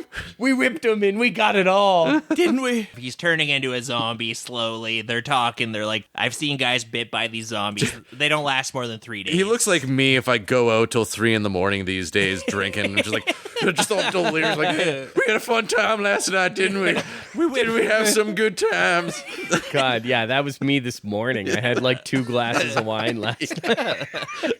Yeah, Peter's like, Steven, we got to get to fucking work. We got to clean up all these bodies. Or it's going to smell rank in here real quick. They go and they fucking drag all these bodies to the freezer. Pile them up next to like gigantic cuts of meat and fresh produce and stuff like that. I don't know how many walk-in freezers they have full of food. Probably more than they could ever use. I guess that's a good point. There's more than one Orange Julius in that mall. I worked in a mall McDonald's for a minute. The amount of food in that walk-in freezer, and they would restock it every week or two. That would be enough to feed me for 6 months, and it was a tiny McDonald's by volume. Where are we going to put all these bodies? Nobody has better freezers than McDonald's. Oh, man. We'll use their freezers.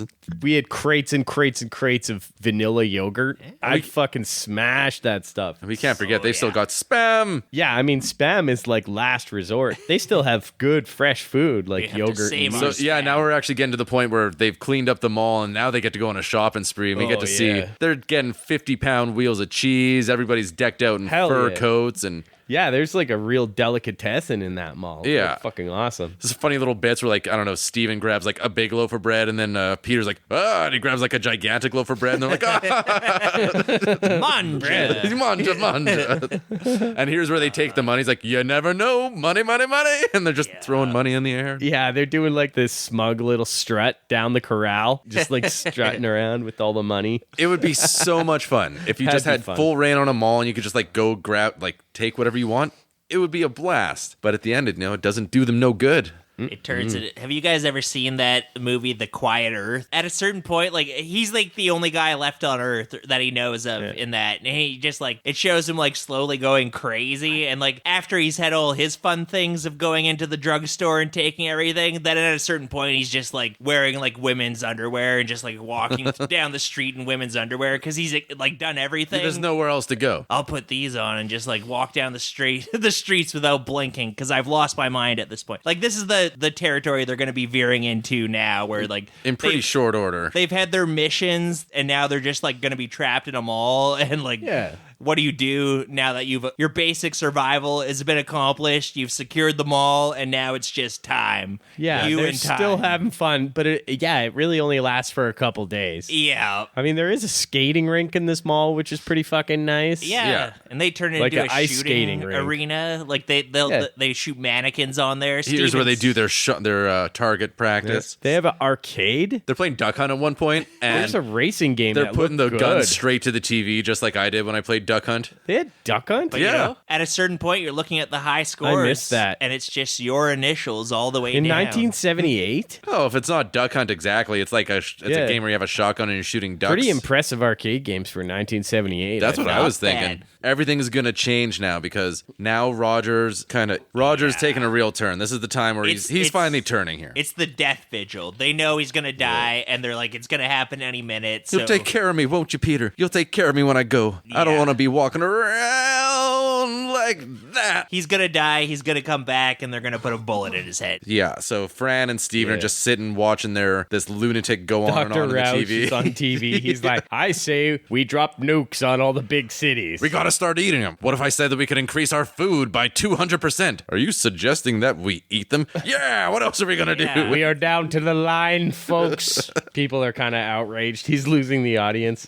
They're also watching the zombies trying to claw their way into the mall, and they can't get in because they're kind of barricaded behind the trucks. There's so only- they yeah, you don't can have only get, enough like- leverage. Yeah, you can only get like one row of zombies. Well-placed trucks. Peter's like, they're just like us, I suppose. My granddad was a priest in Trinidad. He used to always say something. And I was like, this is an odd thing to always say. When there's no more room in hell, the dead will walk the earth. Oh, my old granddad. He'd always say that. My old granddad. Yeah. My old granddad gave me candy and asked me how school was going. My granddad pinched my cheeks. And Happy birthday, Peter. It's just too bad that there's no room left in hell, and soon the dead will be walking the earth. Anyways, see you later. Granddad, you always say that, and it's never come true. Do you have any more Chuck E. Cheese tokens, granddad?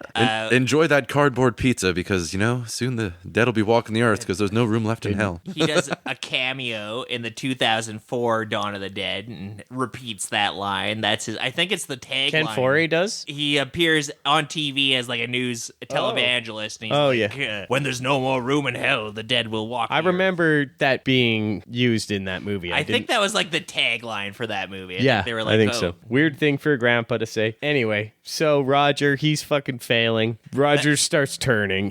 Peter just shoots him with no hesitation. He doesn't like doing it, but again, Peter's the guy who does what has to be done. There's a great moment where just Fran and Steven are just in the other side of the door. You hear the gunshot, and they just kind of have a moment where they know that that's happening. Things are going to change. It's an old Yeller scenario where, Roger and Peter are best buds, and it is his, like, responsibility to put his best SWAT bud down. I'd expect any of you to do the same for me if Yeah. I'm in that situation.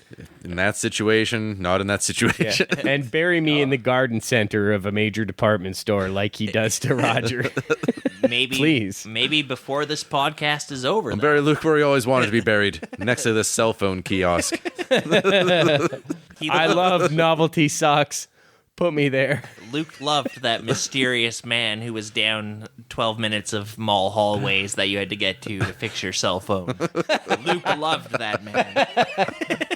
So, yeah, now the mall ennui is really setting in. They're doing target practice at the skating rink. Steve and Fran, they try to have a romantic dinner while Peter pops some champagne at Roger's grave. He's like, I'll leave you two alone. And he's like drinking champagne with Roger Yeah. at his grave. You're right. The dynamic has changed now. It's a third wheel scenario where Yeah. Well, and maybe not for much longer because Steven proposes to Fran and she says no because it wouldn't be real, and so yeah. everybody's kind of falling apart a little bit. Maybe Peter raided the San Francisco and had those underwear with the dong that goes to the floor, and she's like trying to get a throuple happening, but it's not flying with Flyboy. She's like, look, there's Flyboy. two guys left on Earth, and you don't stack up, Flyboy. So here we get a bit of a time cut. It's a few months later. People are just kind of doing their thing. Peter's playing tennis against a wall. The Mitch Hedberg joke, I played tennis against the wall once. It was relentless.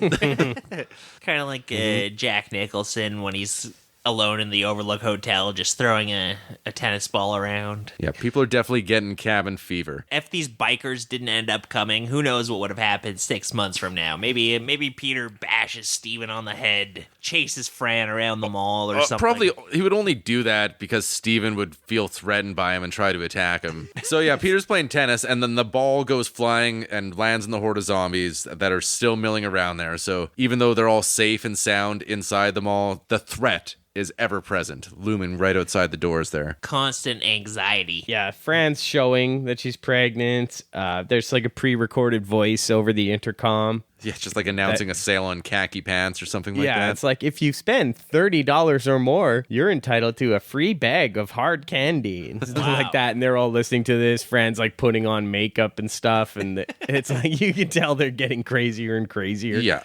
Steven's trying to get a signal on the TV, but he's not getting anything anymore. And Fran's like, we haven't had a broadcast in at least 3 days. Turn the fucking thing off. Yeah, fucking get over it, Steven. What have we done to ourselves? So good. So yeah, Fran goes, she marches over and turns the TV off, and goes back to the dinner table. And Steven just gets up and stomps right over there and just turns it right back on immediately. Hell yeah. I am watching the static, and that is that. We watch TV during dinner in this household. I don't care if it's static or not. Reminded me of my parents. Oh yeah, that's Hockey me. night in Canada stays on. That's like when I used to work with all these boomers, and they'd be like, hey, let's have a conversation. And I'd be like, I'm looking at my phone right now. I don't want to have a conversation. Why don't you just cram it? Luckily, they all died. If you want to argue with me, I have no problem going on my phone. Goodbye. Yeah. Finally, Steven's teaching Fran how to fly the chopper. Yeah, this is something they brought up before, where basically there should be more than one person who knows how to fly this thing. Yeah, no brainer. Yeah. See, if I'm Steven, I'm It's a pretty critical skill. The only thing they were worried about with the chopper was that it might attract attention. And sure enough, We see a pack of raiders being led by Tom Savini just like looking at it through their binoculars and like, hey, there's a helicopter over there. Joppa. Chopper, eh? He's Why don't at we the go, mall. I want to go to the mall. Why don't we go get some collectible coins and Yeah. Some beans. customizable mugs? Everything. you know they're up to no good. We can get our shoes repaired. So the great. bikers, they radio in. They're like, how many are there? And they're like, oh, just 3 of us. Let us into the mall. I don't want to gloss over a really important detail. Tom Savini's got a switchblade mustache comb. I didn't notice that. Otherwise, it would have been in my notes. Well, what do we have here? He like pulls out. I don't know if you had a switchblade comb. I had sure a switchblade did. comb. Yeah, they just One of look my like- mom's boyfriends gave me it. The guy's always had a greasy goatee. Doesn't make you look cool, kid. I didn't know you were that cool. This is how you be a sex machine. Next, I'll show you how to attach a gun to your codpiece. Yeah, he's like the lead. Next, I'll biker. show you how to. No, never mind. So That's for therapy, not the podcast. So they're like, oh, great. Now they're on the roof and they spy a huge group of fucking bikers coming in. And they're like, oh, yeah, just 3 of them, man. it's got bikes. It's got They're like, jeeps. yeah, they're like, that's a trained army. Massive caravan. They've been surviving on the road all this time. Well, let's not make it easy for them. Well, they decide to roll the shutters shut, and like it takes these guys like 2 seconds to get through Do there. you remember the planet that Tasha Yar came from on Star Trek The Next Generation? It was like a post-apocalyptic planet that was filled with rape gangs. This is like the gang from that planet. That's like Star Trek's version of like growing up in, I don't know, like a bad part of the Bronx or Yeah. something like that. That I was an don't remember that. That's weird. It was an unusual term to hear on Star Trek, rape gangs, but they used it. That's what this gang of bikers is like. They're like the nomads. who are Riker's like, tell me more about the rape games, Captain. on your home planet, Tashiar. You don't say. We couldn't walk home from school because of the rape gangs. Occasionally, Ensign Crusher, divert course to rape gang planet. like they would just show like weird flashbacks from Tasha Yar's life, and it was like the beginning of the Terminator movies when you see like the horrible post-apocalypse. Humans are like hiding in the dirt from like rape gangs and stuff, and it was like that's probably why they got rid of Tasha Yar when I think about it. Denise Crosby. Denise, She left the show because she didn't want to do the techno babble. Yeah. Week in and week out. And then Too bad. I really liked her She on was that an show. awesome character. she Total got Fox. to have her cake and eat it too, because she came back as like various Romulan characters and Yeah, she did come back. There's a couple episodes where Yeah. it's like Data would be like, "But I loved you. We consummated our relationship one day." I'm fully sexually operational. yeah, every alternate history. And he had like a little episode. hologram memento of Tasha Yar that he'd fucking jerk his robot dick off to. She knew to tweak my nipples. I believe I have experienced my first emotion. Horniness. He's just turning his nipples and it's like picking up radio signals. He starts doing that thing that Brent Spiner did so good, where he moves his mouth really fast and he does like old Abbott and Costello routines or something like that. Stimulating. So these biker gang, they come up, they blast their way through the zombies. From here on out, it's total action in the movie. They're throwing grenades at these things. Zombies are getting blown away left and right. One interesting thing about the Romero zombies, you see this in Night of the Living Dead, is that they're afraid of fire. So if you have like a torch or a blowtorch, you can kind of work your way through a crowd of them by making them fearful of the fire. And they are like kind of smart. In Day of the Dead, you see them like learn to use like a telephone and learn to use a gun and stuff. They use a gun in Land. One of them uses a gun in Land of the Dead too. And I didn't Yeah. like that. They were a little too smart by the time they got to that movie. Like, you see a couple of the zombies in this are a little bit smarter or doing something weird. Like the zombie in the fountain playing with coins. Like, that's a weird thing for a zombie to do. But they're not really smart in this movie. They don't... Or the one Hare Krishna zombie who kind of figures out how to get behind the door and stuff. Like, there's a little bit of intelligence to some of them. A little bit of problem solving, but very limited. They're machines of pure instinct. There is a scene, these bikers, they go to some bakery shop and they pull a bunch of pies out of the oven and start throwing them in the zombies' faces. They're having a real good It turns into a larf. Benny Hill bit for a minute. Everybody's having a pie and seltzer fight. yeah, they got the seltzer bottles out too. Have you ever seen a seltzer bottle like that? I've only ever seen it in cartoons and movies. I Yeah, I didn't know. know it was a real thing. Is that before they had fountain pop or something? Or why do you need a them. seltzer? We're feeling pretty divided right now. It's pretty hectic times. Just pull out your seltzer bottle, blast your buddy in the face, and we'll all be friends again. Trump should just pull out a seltzer bottle and blast Kamala Harris. That'd be great. I think It would heal a nation. this country She can could throw a use pie in his face. a good seltzering right now.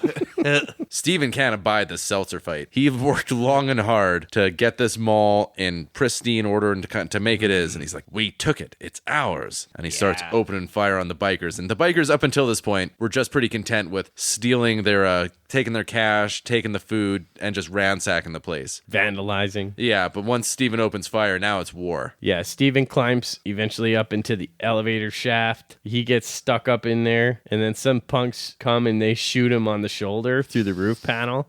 And he doesn't make a peep. He stays quiet. Pretty brutal, actually. And Tom Savini, like, we get to see him ham it up a little bit. He's like, say goodbye, creep. And we get a sweet machete kill. Yeah, he's killing guys with machetes. He buries it in one guy's skull, and then he's like riding by on a motorcycle, and he decapitates some woman zombie. Yeah, Tom Savini's a badass in this scene. Yeah. I'm pretty sure its character in this movie is called like Blade or Knife or something cool like That's that. on brand. Call me, Yeah. call me Switchblade Comb. Yeah. Because I use machetes and stuff. His real name's Clarence. Clarence's parents have a real good marriage. We're not gonna follow this guy. I told you to call me Blade. Wesley Snipes gives him a dirty look across the room. While this is happening, Peter and Steven are not together, and Peter is not down with this plan to start killing bikers. By now, Steven is probably dead. Peter's not sure yet, but Peter runs afoul of Tom Savini. And this is where we get the I see you, chocolate man. You saw him. Yeah, he's just hungry. Yeah, that's what happens, right? He's like looking at him and he's just like thinking it's a big chocolate bar or a turkey. It could have just as easily been a turkey or The a land pie. of chocolate. He wants to eat him. We're not so different than the zombies. Peter, he gets up in the ducks. He picks Tom Savini off. Yeah, gets him good. By now, the biker gang is pretty well been routed. They're running off. We get a couple of them, and there's a great little blood pressure scene where one of them gets his arm bitten off or something like that. It's just a severed arm sticking out of a blood pressure machine. Yeah, he's just like fucking around with the blood pressure machine, which is something I used to always do. Yeah. And then the blood pressure's like going way up and way up as the zombies are like feasting on this guy. Yeah. And then finally his arm is severed, and then the blood pressure's reading zeros. There's so much funny little tidbits like that thrown in throughout the movie. Classic. Like, there's always a little bit of comedy. Like some of the goopiest gore scenes are Yeah. throughout this bit. Another This is guy where we get gets the his- intestines ripped out. Yeah, he's That's sitting pretty there gnarly. getting his guts ripped out alive. A whole horde of zombies descends upon him and just ripping out his guts and eating him. I'm like, okay, that's classic zombie shit. Yeah. That's probably the most gnarly effect in this is just the person getting torn to shreds. Yeah, this is the big crescendo here. The mall's been compromised, and we're going to see whether Peter and Fran can get away or not, or whether they want to get away. Yeah. There's no way they can stay here for any longer. Yeah, the place is overrun again and it's fucked. Yeah. So Gotta Steven, fly north. he's still alive. He's in the fucking elevator shaft. He's radioing Peter, who directs him to climb up, and his leg is sticking through the fucking roof panel of the elevator, and some zombies get his ass. They grab him down. Yeah, he can't climb up because his arm's all messed up from being shot. Yeah, and Peter's like, fly boy, fly boy, fly boy. And Steven gets fucked up. It's all over. So they wait around for Flyboy a little bit longer, and Fran's like, we should just go. Yeah, it's been hasn't answered ages. the Peter radio doesn't want to for give up hours. on him, but we see that Steven's been fully zombified at this point. He's like one of those smarter zombies. He knows there's the secret doorway to get there, so he kind of leads all the other zombies up to Peter and Fran. Yeah, there's Get like that a little makeshift echo. wall that they had blocking the stairwell to get to their safe spot, their little apartment in the upstairs there. Yeah, just Protecting their spam. a little facade. It doesn't take long for the zombies to knock it all down, so Peter tells Fran to just get out, and he's like, I don't want to go. Yeah. I'm going to stay. he's tapping out. Steven comes in. Peter blows Steven's head out. Zombie Steven's head. He was a zombie? Yeah, exactly.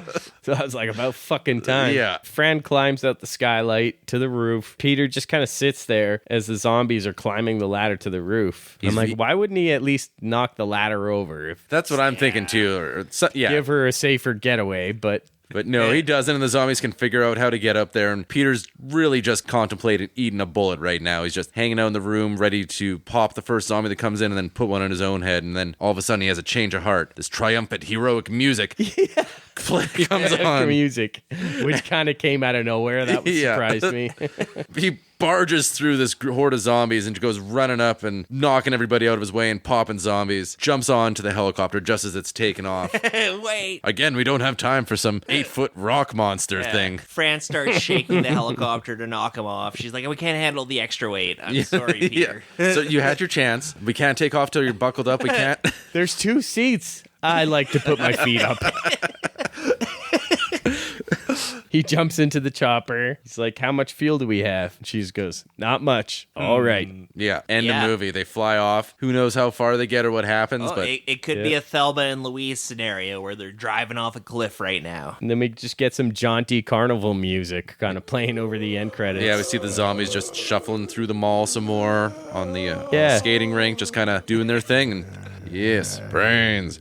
So these zombies don't eat brains in particular, just to clarify. No, I'm pretty sure that was an innovation from Return of the Living Dead. I think they were the first zombies who were really into the brain. God, those zombies are gnarly in that movie. Yeah. They need to eat brains to stop the pain of being dead. It hurts to be dead.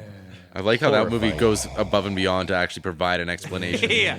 For their motivations, anyways, you don't really know why the zombies are there. Well, no, they're there because of that gas. It explains everything, actually. They got a zombie tied up and they interrogated at one point. Like, why do you like brains so much? It's not just a zombie. It's a zombie torso with its spinal cord flailing around. Explain your motivations. That's fucking horrifying. Yeah. Good stuff. Anyway, That was Dawn of the Dead. We're going to take a little break here. Let's all go to the lobby. Let's all go to the lobby. Let's all go to the lobby to get ourselves a treat. anyway, back to Spooky Town. Ooh, it's a very scary time. We're talking about 1980s Nightmare City, directed by Umberto Lenzi, and written by some people. In cubo sulla città contaminata.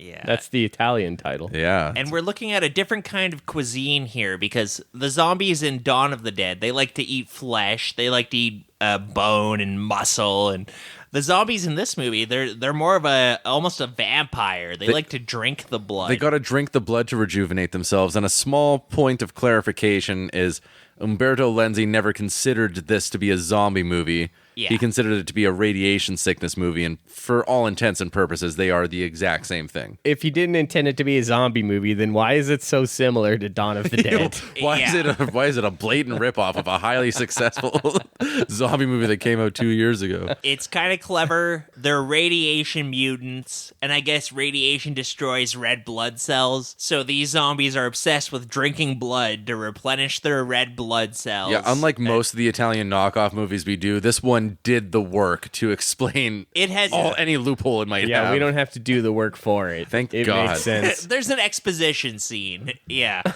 But like zombies, these creatures can only be destroyed by destroying the cerebral cortex, as they explain in an exposition scene. I'm not a doctor, man. What are you talking about? It's in the head. Speak English.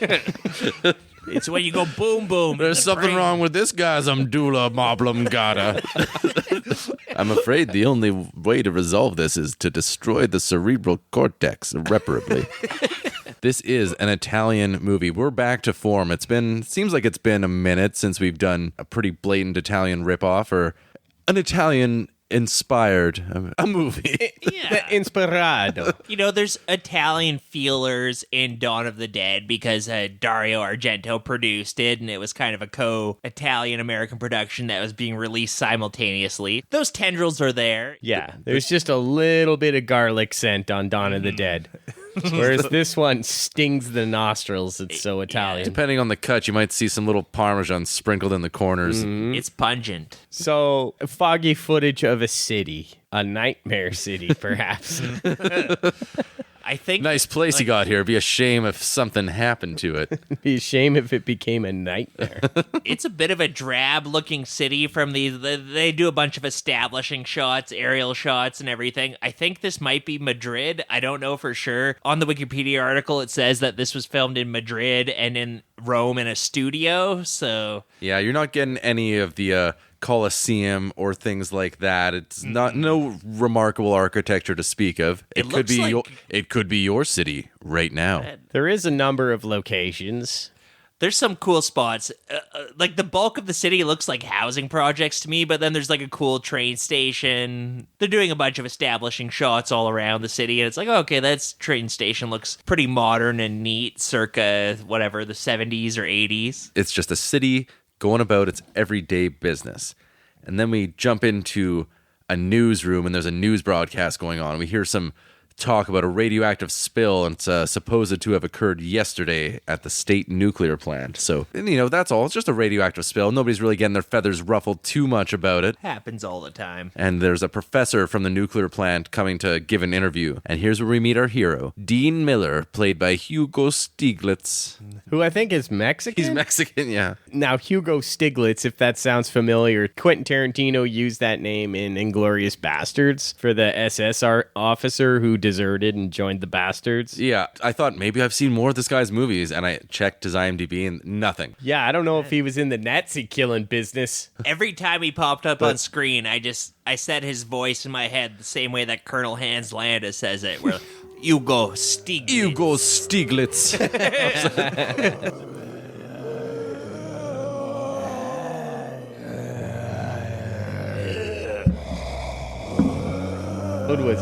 Would you rather have, anytime you need to make a decision, a little Tony Danza on either of your shoulders, a devil and an angel one? Or would you rather, every time you laugh, it be to the tune of the MASH theme song? I watched That's a about tough one.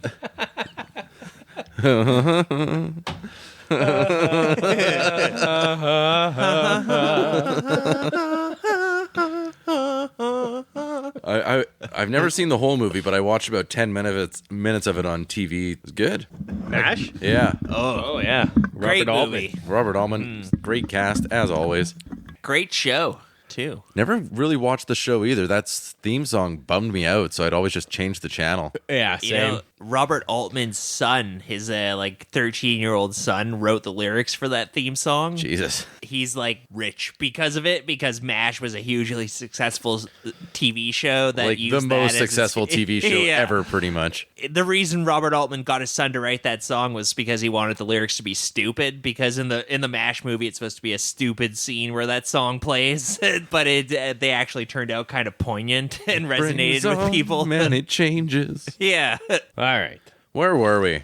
Dean Miller, our hero, played by Hugo Stieglitz, comes in and he's supposed to interview this prominent scientist, the head scientist for the nuclear plant where the spill came from. The boss of the news station is like, your job is to go interview this guy, and Hugo Stiglitz is like, okay, but only the truth. My amazing journalist ethics code will only let me tell the truth in this story. I want an exhaustive interview which will reassure our viewers. Not just the truth, pure and simple.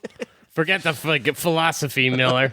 Just do what you're told. If possible, sir. Only if possible. This isn't a yellow journalist. This is a journalist with some standards. This guy's got some balls. He wants to get to the root of the story and expose it to the light. He knows that he's a member of the Fifth Estate, and he wants to make sure that the truth is brought to the people. He doesn't want to sugarcoat it. He doesn't want to work for some corporate agenda man. And that's pretty much all the characterization we get on him for the rest of the movie. He's like Upton Sinclair. He's a muckraker. Miller goes to the airport and he meets up with his cameraman buddy, and we find out. Miller time. That's what he says.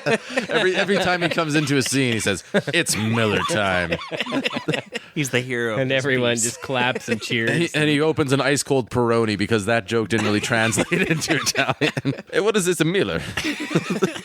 That's great. That's the one Italian beer I know. So that I think resonates. it might be a Corona or something. He's Mexican. Oh, that's right. Yeah. The budget they spent on this movie erasing all the Corona bottles and drawing in Peronis, it's unreal. The most expensive movie ever. Yeah. So they're at Gleipswick Tower. They pronounce it Gleeswick. Gleipswick. It's Glipswick. With the Gleipswick Tower. And there's an unidentified aircraft coming in for a landing, and people in the air traffic control room are abuzz about this. Yeah, it's 30 miles out. They try to radio it. There's no response. They're like, should we shoot it down? Well, maybe the radio's broken. They don't know where it's coming from. They somehow have no idea, even after this thing lands, Yeah, what it doesn't make nation sense it's from. because they're expecting the professor to land, and Yeah. this is the professor's plane, as it turns out. So Yeah, the professor's flying around in a Hercules, like the biggest military transport plane ever. Hercules. like in The Aviator, this is the plane that Howard Hughes was building. The Spruce, Spruce Moose? Goose. Yeah, like the Hercules. That's that plane. A giant military transport plane. You know what? I didn't know that those two planes were the same. Yeah. I knew that Howard Hughes was like drinking his own piss and wearing shoeboxes designing a plane. That's why he went crazy. He was didn't trying know- to build this thing. When I was a kid, I would go to air shows and stuff sometimes, and I'd go to air shows every day. But But I loved the Hercules. I loved watching it come into land. I got to like go and look around in one at the Cold Lake Air Show. Love drinking your own piss. Yeah, I love. You can ride in this plane, but you got to drink this jug of piss first. just like the was the- mythological Hercules. That was the plot of Miyazaki's Wind Rises, right? The guy designing the plane. He's Yeah. just guzzling piss It's a beautiful plane, but where are we going to put the piss? yeah. in my mouth. If you want to hear my idea, you have to turn the doorknob with your left hand 3 times, spin in a circle twice, rub your head once, and enter my piss room. Sounds like my Tinder profile. That Howard Hughes. Howard Hughes is a bit of a germaphobe. You need to get back antibacterial hand sanitizer if you want to go in and see them. Just see Hughes in the corner, like, yes, hand sanitizer, of course. So this military transport comes in hot. One of the air traffic controlmen, he just fires flares into the sky because that's what they do. It's like he's shooting at the plane or something. Yeah. They're like, it's an emergency scenario now. Close the runway, clear the runway. And What's he that just like supposed to do? fires the flare. Is Yeah. this guy the village idiot? Is this the guy they have shooting birds at the airport? They're all very official. What's he doing?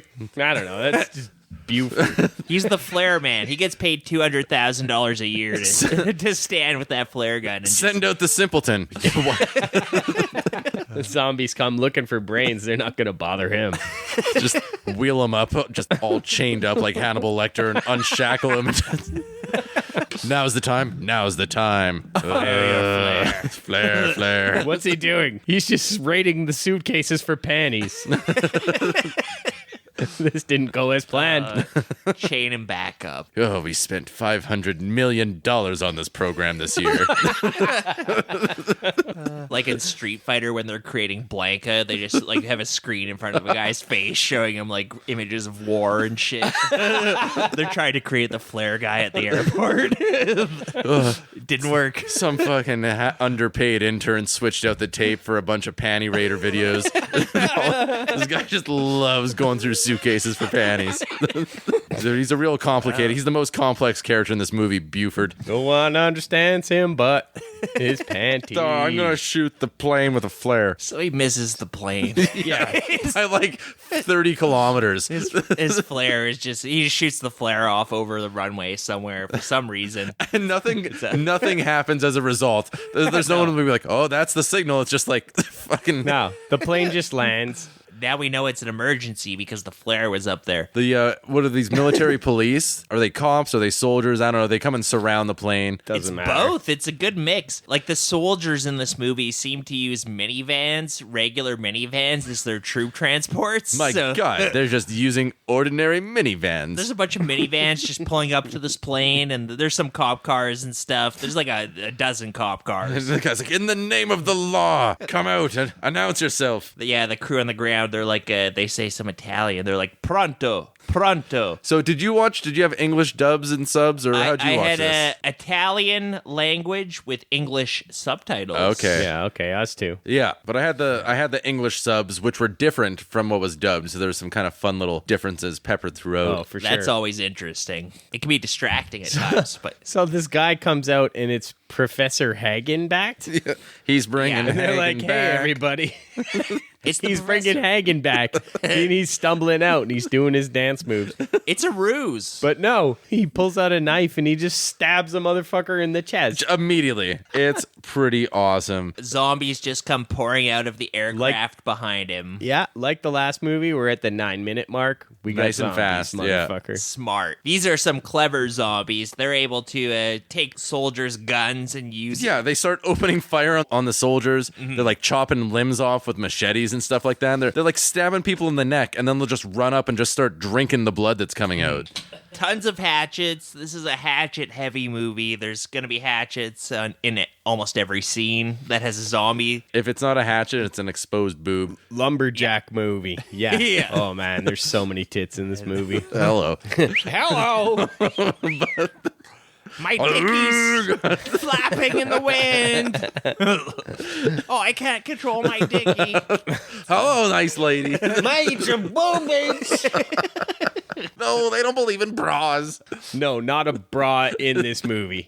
My 100% guarantee. Stamp Umberto that. Lenzi's just standing guard at the entranceway for set every day. He's like, no, you must remove your bra. Yeah, no brassieres. Burn it. I don't want to. No bras inside. So these zombies are they're going crazy. They're killing everybody with anything they can get their hands on. There's like Mop handles. hacksaws. And this is where you realize they're blood-drinking zombies because they'll like stab a woman in the boob and then just like put their mouth on the boob to get some of that succulent. That must be where the best blood is. 'cause Yeah. that's where they love to attack That's where women. the boob sack. You go on any parenting forum, you find that the Yeah. best blood is the breast blood. Well, yeah. Breast is best. And you know what? I say a fed zombie is best. I Yeah. don't think we need to shame anybody who's feeding their zombies Better from fed a than bottle. dead. That's what I say. Yeah. For us, our Sarah's first pregnancy, we had a doula, and we were having just like a kind of like a talk and going through like our birth plan and all that stuff. That was like the mentality where it's like, you know what, like breastfeeding, fine, Doesn't latch. whatever, Yeah, yeah, yeah. like no problem. And I'm like, yeah, right, better fed than dead. And then she like looked at me, she's like, you know, I've never heard somebody put it that way before. That's pretty good. Put that in your manual. That's like the Johnny Cochran school of if it rhymes, it's like a good defense. You're like, I'm better fed than dead. She's Yeah. like, oh, well, it rhymed. Doesn't fit, you must have quit. So yeah, people's arms are getting shot off. the makeup on the zombies. It's not like the Dawn of the Dead zombies that just kind of have blue paint on their faces or gray paint. These ones, they just have a bunch of shit on their faces. It kind of looks like some dried caked oatmeal stuck on their cheeks and stuff. They're like that. crusty. At a few times throughout this movie, a character will see one of these zombies on the ground or whatever and be like, they look like burn victims, which I think maybe they're supposed to look like radiation burn victims because they're radiation mutants or whatever, but they're a crusty, shelly looking zombie. It looks like somebody ate a bunch. Yeah, like they've been breaded and fried. Yeah, they're tempura covered zombies. Like someone covered them with throw up. They're someone ate a bunch of wet cement and fucking puked on. And his name was Umberto Lenzi. Yeah. Fucking mayhem. Miller, our hero, is watching all of this. He's like, I don't believe it. It's absurd. Oh my God.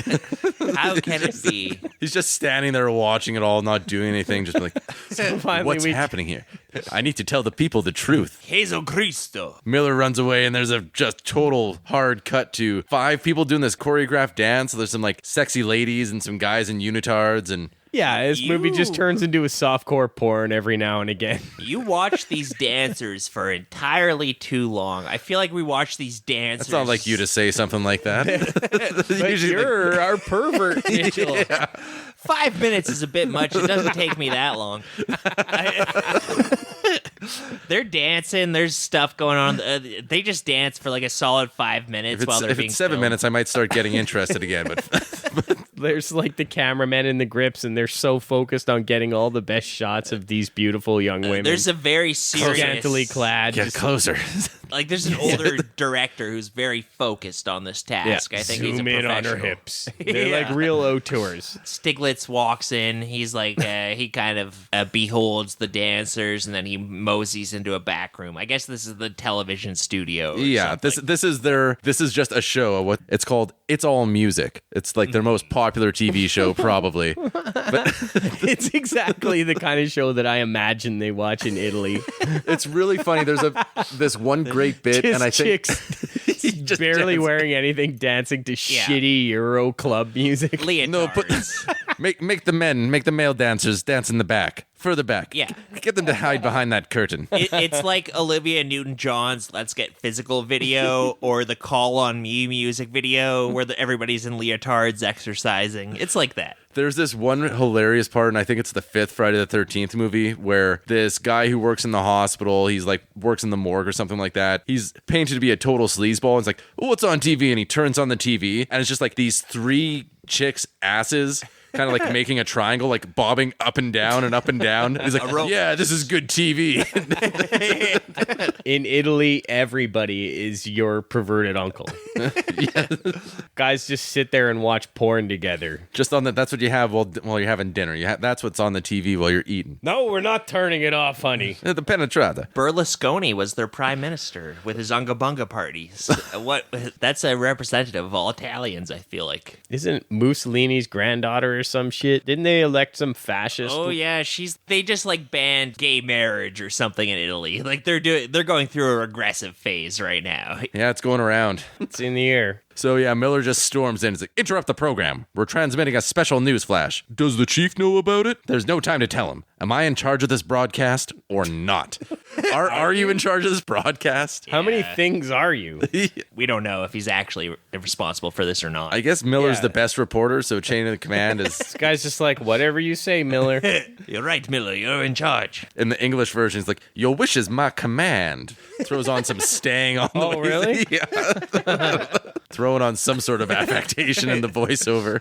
Just goes full John Travolta in that moment. Hey, I'm not gonna let you do the emergency broadcast. Miller gets chewed out by the military brass. He starts to do his broadcast, and immediately he gets his balls chopped off by his boss. He's like, no, we'll go back to the broads dancing. There's no time for this. Miller doesn't give a damn about the Defense Department because I live in a democratic country. Are we not still a democracy? I'm suspending you from all duties. No, you won't. I quit. Here's my gun and badge. I don't remember giving you a gun and badge. Yeah, exactly. Just What are your responsibilities? Wait, who are you Miller? again?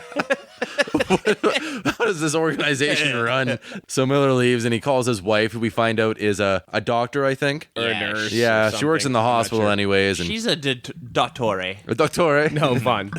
Women are nurses. Yeah. Men are doctors. Get it straight. Sorry. I don't know how stupid. So I'm a little slow sometimes. It takes me a minute to figure things out. We just found this guy shooting flare guns at the airport and picked him up. They dug me out of a he's the suitcase filled with doctor. panties and flare guns.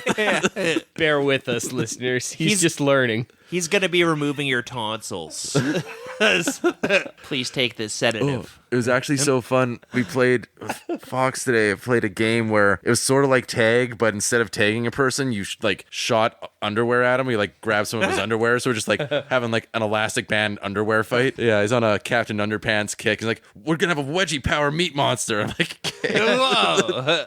That's gross. Monster. That's just the name of the game when we chase each other around the house. I don't entirely know where it came from. That's way too wholesome for this podcast. Oh, don't worry. The next scene is Army Brass Sexy Time. Oh, yeah. Now it's just straight titties from here on out. Yeah. Give me that sleeve. That's what I like. There's this fucking greasy army general just getting his mitts all over this beautiful woman who's topless. Just Well, maybe he's trying to check for a pulse or something. So I figured she was his mistress at first because this guy looks like Charles Bronson and she's in her 20s and she looks amazing. she's a total babe. She's an artist and she can All the women in this movie are total babes. Yeah. For the record. yeah. And the guys, Umberto Lenzi, he hired attractive women.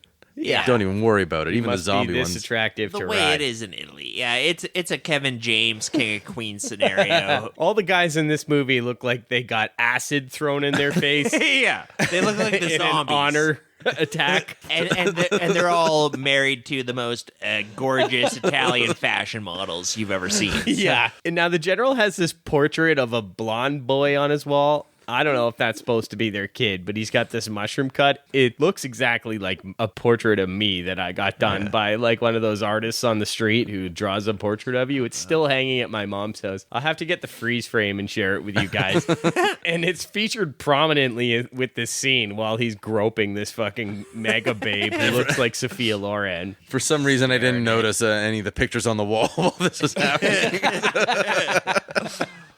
I was like, how did they get that drawing of me when I was 10 years old? Oh my God, what if Luke's like a little David, like in Screamers, who just came out of an assembly line and there's It's all robot adding up. monster Screamers? clones? What is Screamers? What's that movie we did 8 months ago? That must have been one of the other Lukes.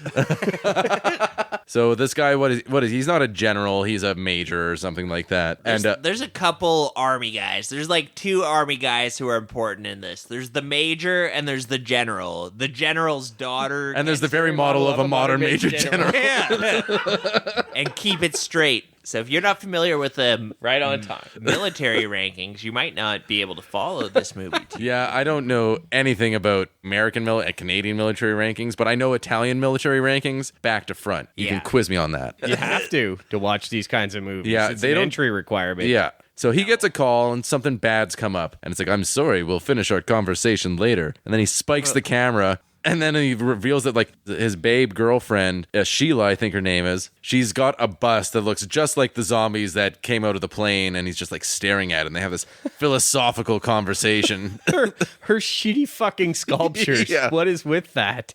Yeah. But she lives in a mansion. So I don't know if she's married to this guy or not. But her house is awesome. She's an artist. She gets to stay home. Yeah. Making the worst art you've ever seen. One of my favorite comedy bits was in Not Another Teen Movie. The girl, she's doing the painting of Chris Evans, and and she's all furious, and she's just doing a painting. Then they show what she's done. It's just a shitty stick figure. Yeah.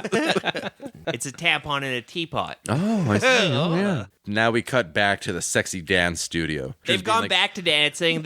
He tried to interrupt the broadcast for a minute. The army was like, no, there needs to be more dancing. So gotta the girls are dancing. The people and- need their dancing. Zoom out on her waist. Yeah, the guy's real fucking auteur. Oh, camera 2, hit it. Yeah. Don't He's focus so too much. focused on these I women's know what bodies. the people like.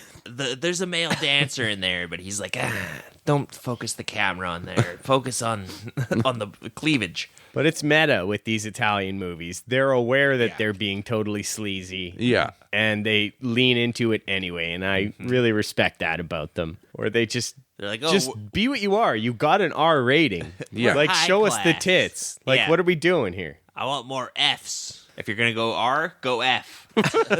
That's what I always say. What's an F? An F cup? Well, I can't say the word. We don't have an R rating for this podcast. This is a PG-13 podcast. So it's actually a real shame we cover R-rated movies on here because we can never fully do them justice. Yeah, we self-censor. Yeah, we're doing really good at it too. So Peter tickles the zombie, and they all have fun, and they have a happy ever after. Okay, have the kids gone to bed? Okay, so what really happens is these zombies come out with knives and shit and they start drink- chopping these women to pieces and tearing their clothes off and eating their tits. Drink blood out of their boobs. Yeah, they're stabbing boobs left and right because that's like the best place to stab somebody. Yeah, you have to rip their tops open, Go out and of their cut way. their boobs off and suck Yeah. the boob. If you were a cannibal, that's the place you want to eat, right? Or a calf. I think like a calf would probably have a good meat on Calves it. are nice and meaty, and you see that a lot in zombie movies. Pretty much watch any of them, somebody's going to get bit in the calf because how Yeah. can you resist? It's too tempting. You boys are crossing your legs. You better lower them. I'm getting kind of hungry. Throw this on the grill. Give it to me raw.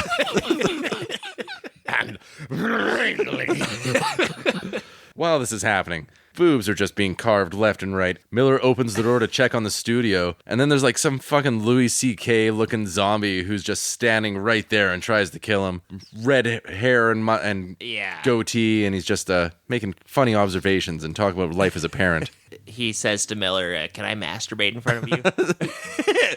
Miller's like, I guess you're in a position of power over me, so I guess Miller's I'll allow uncomfortable, but he allows it, and it's a whole weird thing. it. Yeah, the movie takes a oddly prescient. Zombie gets canceled. No, so Miller kind of like gets away, and then a bunch of other zombies burst in, and Miller throws an old portable TV, like a 7-inch TV.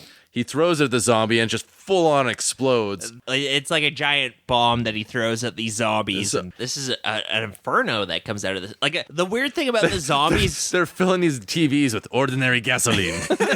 How do your American TVs work? You don't fill them with napalm? They're still running on gas-powered TVs. They haven't figured out how to use the electric ones.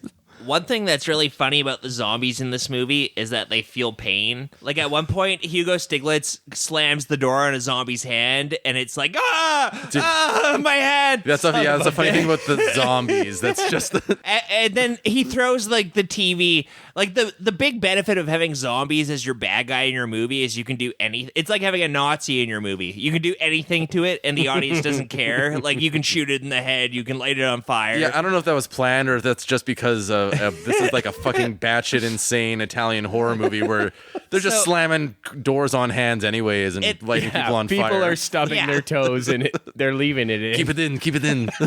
So as he throws this burning TV at a zombie, we got a man on fire stunt. A zombie catches on fire and he's screaming in pain, which is unusual for a zombie. So it's weird to see a zombie like on fire screaming like as he's burning to death. It's like it that kind was of probably just the stunt man. Yeah. It got a little too real for a minute. Turn it off. Turn it off. Surprised me. Umberto Lenzi is like, I guess the zombies in this movie feel pain because my actors feel pain when I burn them. So Art is capturing the real and putting it on film for all to it's see. so cyclical how humans hurt each other. Okay, so he's had enough. He's trying to get away, and there's one zombie that looked like Moby, just all like He skinny gets and stomped decrepit, by like, Obi. carrying around a picture of him and Natalie Portman. She's like, that never happened. We used to date. No, we didn't. Why is she lying? Why are you lying? We didn't date. Fucking Moby. Nobody listens to techno. Nobody listens to techno. He's just plastered in tattoos these days. Is he? Yeah, he's got like man. neck tattoos all over. Like, Does he have like a teardrop or anything? Oh, now you like know that? he's cool. He got a teardrop after he killed a guy. his career. Yeah. Damn it. Miller gets away. Cut to the hospital. And this is where we meet Anna. This is Miller's attractive blonde wife. She's got a couple of patients that are terminally ill or something. How's it going, Dead Meat 1 and Dead Meat 2? Yeah. She's like, doing the how are you rounds." feeling today, Phil? And Phil's like, horrible. I feel like somebody who's waiting for the hatchet man to chop off his head.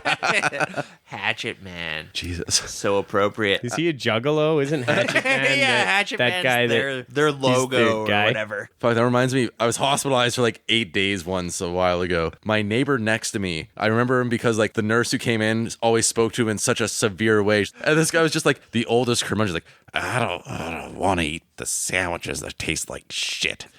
God damn it. He was just like, I was like betting with Nick Nolte. You must eat the sandwiches. Shit. I can't eat your sandwiches. I gotta find guns.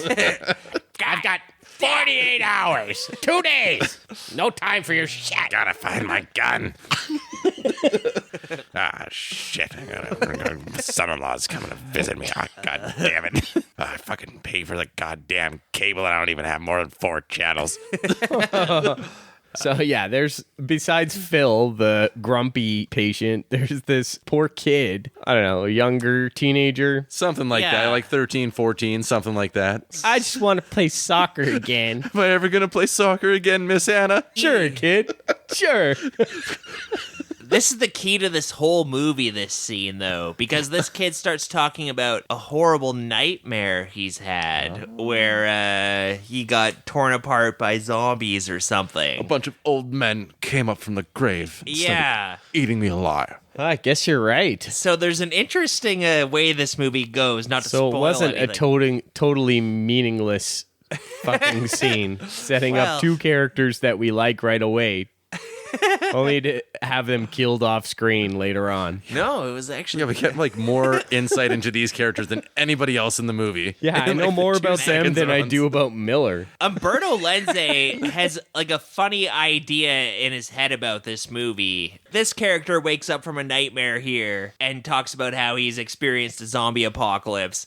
And then later on, Hugo Stiglitz and his wife will be talking about having a little philosophical discussion, talking about the cyclical nature of the zombie apocalypse. Like, oh, maybe it's just a cyclical thing that humans are doomed to get eaten by zombies and go back again. And But Anna, do you ever think that the nightmare will become reality? this movie basically ends with the ultimate cop-out ending of a guy waking up from a nightmare and like the whole thing appearing to be cyclical. And there's a few little hints throughout this movie of something maybe deeper that's going on in Umberto Lenzi's mind in terms of like the philosophy of Nightmare City. You see, it's the breast. The breasts are our conscience. We must expose our conscience. Conscience. Like a boy suckle on the breast, and then he make a baby with the woman, and then the baby make a suckle on the breast. It's like a big circle, coming the big circle all around. Yeah, no, I see what you're saying, and I can see on some level maybe Lenzi thinks that he's Fellini or something. Yeah, he's That trying he's- to go. This is my 8.5. Yeah. Yeah. He's being witty and unraveling all the great truths and, you know. Yeah, he's like, man is doomed to kill himself because he fucks around with this nuclear shit. You don't want to fuck with the nuclear. So anyway, we're out of the hospital. We go to the military war room. And I love a good military war room. We have this general basically saying they're coming to life. We got to kill him. Yeah, they've got the big scale model of the city on this table. This big white room. Yeah, no fighting in the war room, No boys. fighting. Yeah, I love that. Yeah, they're pointing at things on a stick, making it look real official, all these little miniatures.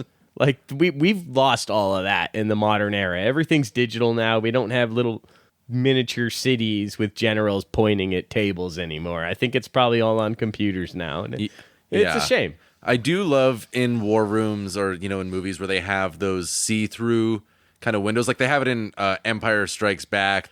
You're looking at it and you can see where the ships are and you can look at it from the other side too.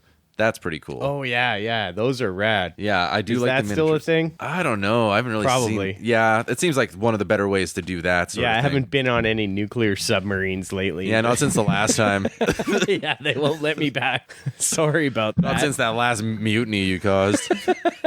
Guys talking about the incident? Yeah, it's probably best we didn't.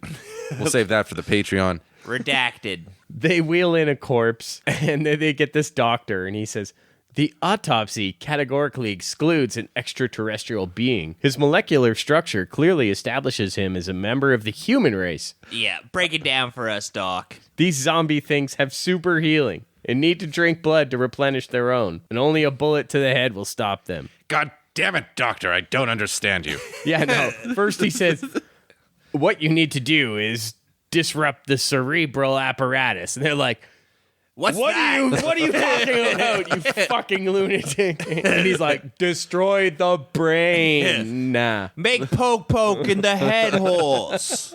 And the zombies can't come after you no more. Aim for the brain. You must be very specific about Yeah. that. Yeah, because these people belong in a tool shed. You got to fucking lay it all out for them. Yeah. This is your top army brass. Like, Now they decide that they're going to follow emergency plan H, and they're going to keep plan B on reserve. I don't understand how alphabets work in the military. What happened through C through F? got preparation. Preparation H and plan B. What's going on here? What is this, a zombie movie or a pharmacy?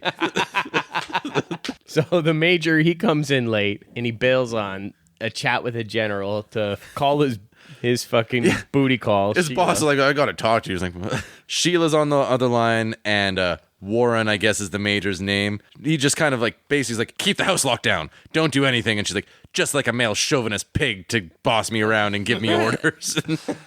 This is a movie where the women will get a little hysterical from time to time, and they need a little slap from the strong Italian men to keep them in line. You know, there's shit going on here. There's zombies. You know what? I don't agree, but I mean, this is in their culture. That's how they do it. Then you know what? When in Rome. And it's so appropriate how they just make it. Oh, you're right. I never thought of it that way. Yeah. He calls her, and he's all frantic, and she immediately just goes outside, leaves all of her doors open, and she sees her lawn mowing itself. She's upset, and she goes back in, and she goes upstairs to look at her sculpture, and there's a bloody knife in it. Dun, dun, dun. It's weird. Why is Why there a bloody any- knife? I don't know. Why? You've got the exclusive look into Umberto Lenzi's mind. You tell us why. She hears noises upstairs, so you would assume there's a zombie up there. It draws her upstairs. There doesn't. But there's not. There's not. There's just her sculpture with a knife in it. It doesn't make any sense. It's Unless the zombies are trying to do a symbolic gesture Yeah. of some kind. Everyone's they a don't- critic. they're smart enough to use tools. Yeah, but They're not sadistic. And it's they're not weird. like the Evil Dead Deadites who are like actually purposely fucking with you to No. make you insane and scare the shit out of you and just be as obnoxious as possible. At first, I was a little unsure about these zombies because they seem to be going after like the general's daughter and stuff. They seem to have a plan, but as the movie goes along, it just appears to all be a coincidence. They don't actually have a plan. They're just like mindless zombies. But at first, at certain points, they seem to be targeting specific targets and stuff, but it never amounts to anything. Yeah, they have No, little they- ambushes from time to time. Yeah, and that whole scene didn't make sense. Them No. fucking with Sheila. I mean, with the general's daughter, I mean, she had sweet, juicy titties. Yeah, So they had to go after those. of course. That's where the best blood is. But you do get the classic Italian moment of when she walks in the room and sees a knife in the head of her sculpture. There's just like the Italian, like it looks on her like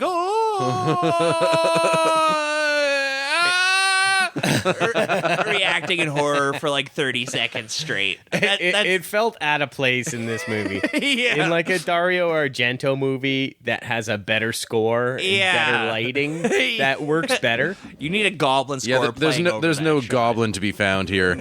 No, the score in this movie, by the way, is just like the same three notes played over and over again. A lot of this movie is in silence. It stuck out to me as I was watching it, just like, wow, this is a very quiet quiet scene where you're just hearing footsteps and stuff. We forgot to turn the microphone on. That's Sheila's place. Miller's trying to phone his wife now, and he can't get a hold of her. He just decides to beeline to the hospital and just shoves an old couple out of his way while he's doing it. Then we cut to the general's daughter. Some new characters in this movie. Yeah. She's there with her boyfriend. Boyfriend, husband, fiance. I don't know. Yeah. They're at a mansion. I didn't know who they were at first, because you wouldn't expect a general's daughter to be hanging out at this giant, like, a mansion. Yeah, I don't know what being a general pays, but Yeah. they must be doing well. I think you do okay, but I'm pretty sure that it's the arms manufacturers who employ the generals that live in the mansions like this. Oh, shit. Yeah, maybe his daughter... Easy with the political commentary there, Hey. Bill Maher. They're at a mansion. The daughter's swimming around in a pool, and, like, the husband makes it very clear that she is the general's daughter. She's like, "What was I thinking to marry a general's daughter like you?" It's just like a general's daughter for you to say something like this. You're so authoritative as a general's daughter might be, which you are, and that's why I married you. They get a phone call, and they're like, "Who's that?" It's like, I love leave it. It's probably some bore. I just want to frolic topless in this pool. I don't have time to talk on the phone. It could be your father, though, the general, who insists on checking our every movement. Just And remember, you're his daughter.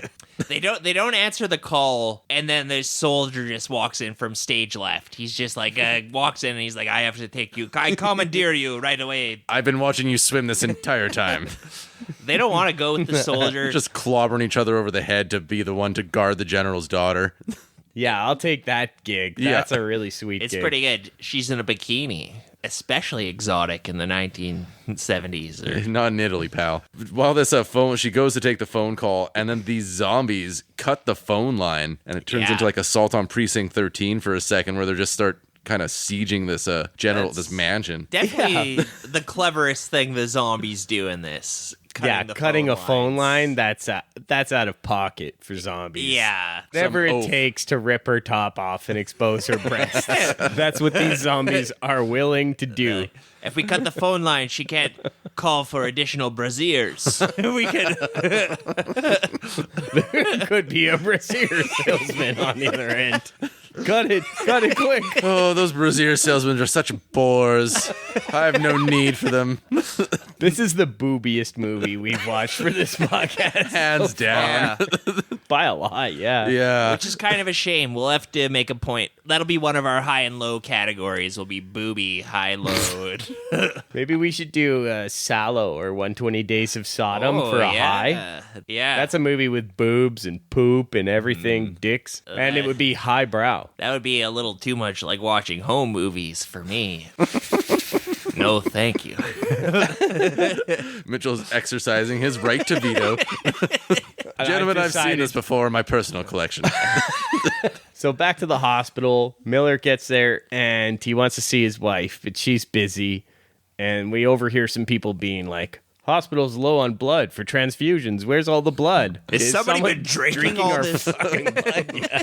It's so bizarre. The hospital is a prime target, as it turns out. If you want a lot of blood, that's the place to go. Miller is desperately trying to find his wife. He goes to, like, the receptionist, and she's like, no, the doctor can't see anybody right now. She's doing important surgery right now. And he's like, okay, I'll go down this hallway. But the elevator's all bunged up. The power cuts out, and there's a ton of people in the elevator. There is a scene where the zombies are at the power station, the power plant. Yeah, the power plant's being guarded by military, and the zombies pull like a Trojan horse type thing here, where they pull up in a van. Like a dozen zombies pour out of it like a clown car and just storm the whole place. Yeah, these zombies are too clever by half. Did the zombies land the plane at first?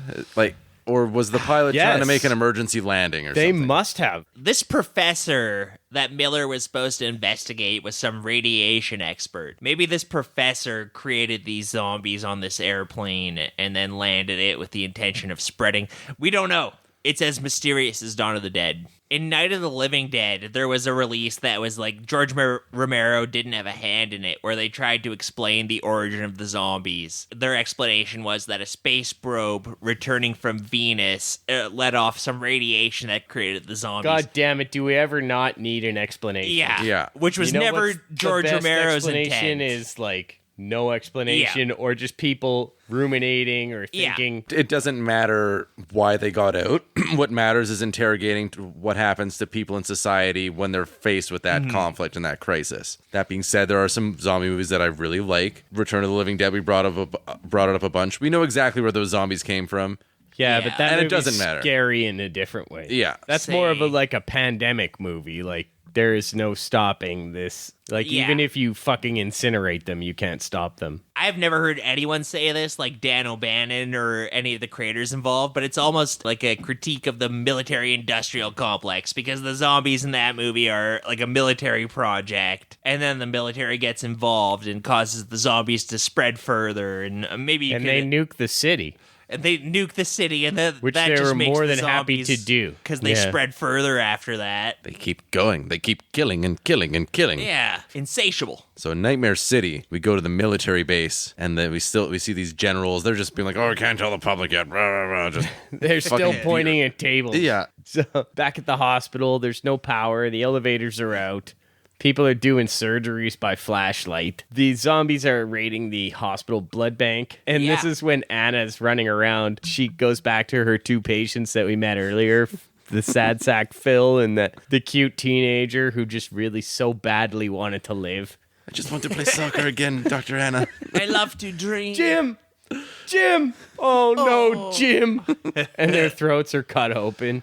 Yeah, they got massacred pretty good. Yeah, off screen and Yeah, because, these zombies need blood, just like the scientist. He specializes in expository sciences. yes. Doctor of exposition, sir. I'll tell you what you need to do to make a movie.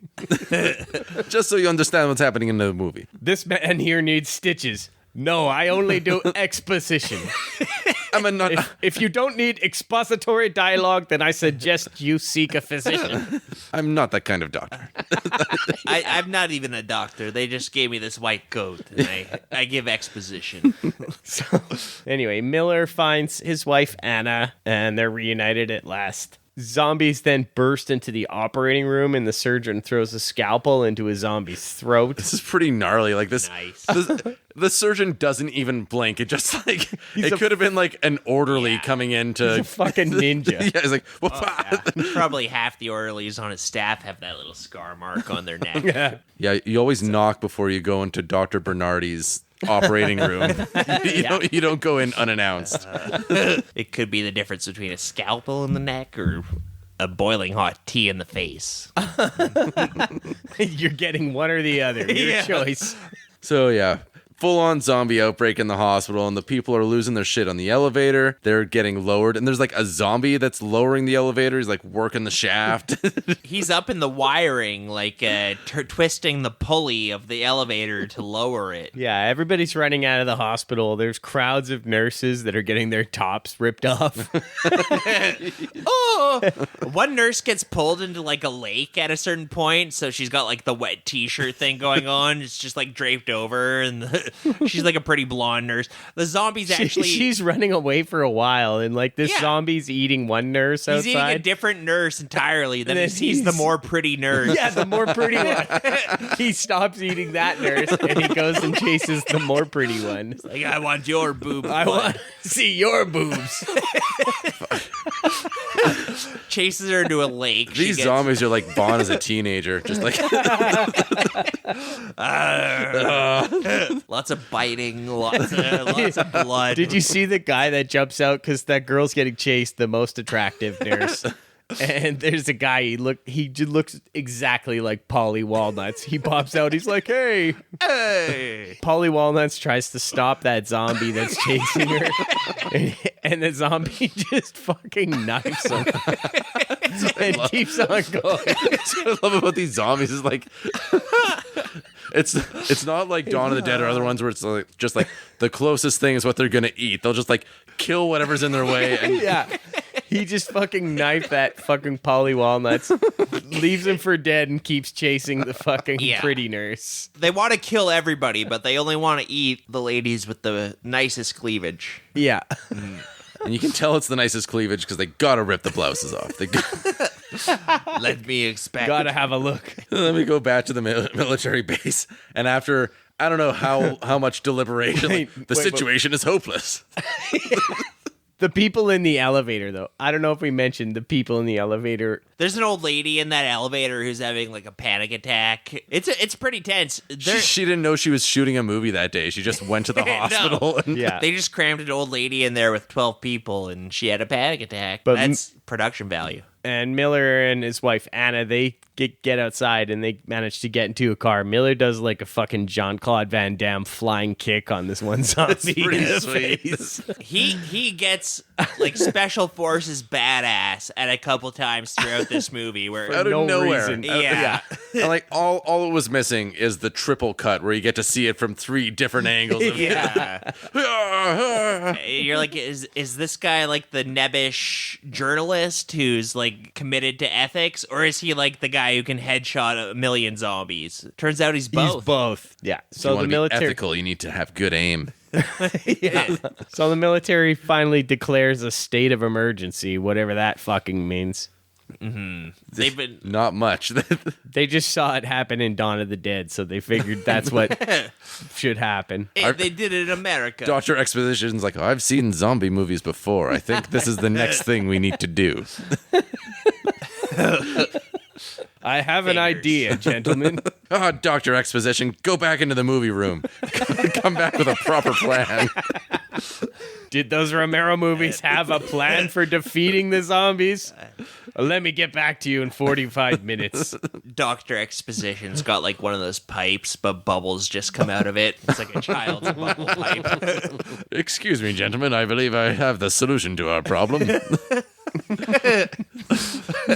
I just watched a little movie called Dr. Strangelove. Have you considered dropping a bomb on the entire city? As a professor, I recommend nuclear Armageddon. We get a scene now of Miller and Anna, and they're driving, and this is where they're having some deep talks for the first of many times in this movie. There's Yeah. The infection is like an oil stain, and who knows how long it is spread now. These are Umberto Lenzi's manifesto scenes, I feel. Like, these are him, like, His writing his manifesto.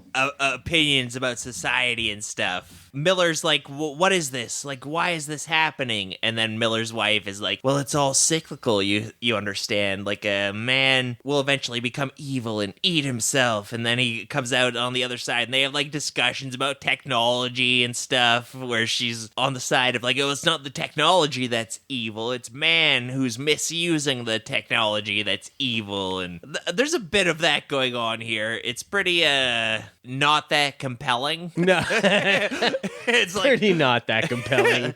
So Miller and Anna, they drive past Jessica, that's the general's daughter, and her Yeah. husband. And Jessica doesn't want to go back to town. She's like, we've just arrived. I'm not giving up my weekend. To hell with those soldiers. yeah. Jessica and her husband escaped from their mansion they were in, where a soldier was trying to quarantine them, and they were going to meet up with this other couple to go camping, I suppose. Mm-hmm. I suspected she was being targeted by the zombies when they attacked her in her mansion. She's the prettiest one. And then They can smell pretty. the other couple rolls up that they were scheduled to meet for this, like, camping trip, and they're zombies now, though. Okay. So presumably this couple Hey, I misunderstood that scene. this couple got bit back in town. And then they just like, let's go eat our friends. Yeah. still have weekend plans. Yeah. I didn't buy this bag of weed for nothing. Yeah. And it's like, wait, are they going after this girl because she's the general's daughter? No, they just had weekend plans. Already paid the deposit on the campsite. Has nothing to do It's with non-refundable 3 days before. one of the zombies has a spear gun and he shoots the husband through the chest. Yeah. That's always a great way to kill someone. Yeah, I'm not sure why you have a harpoon gun. That's a license to kill chill thing. I don't know how you do camping over in Italy, but here, mister, we Where I don't come take from. harpoon guns. They have lots of hatchets. We Yeah. know that much. They rip her top off and stab her to death. Yeah. Yeah, once you get your top ripped off in this movie, Yeah. you're such a goner. Yeah, exactly. There's no coming back. They stab the woman 20 times and drink her boob blood. Like you do. It's just Moral so of the story absurd. is, women, wear your bras, wear your tops. Yeah. Maybe she shouldn't have been such a free spirit. Without fail, though, like, they gotta rip the top off and drink the blood right from the boobs.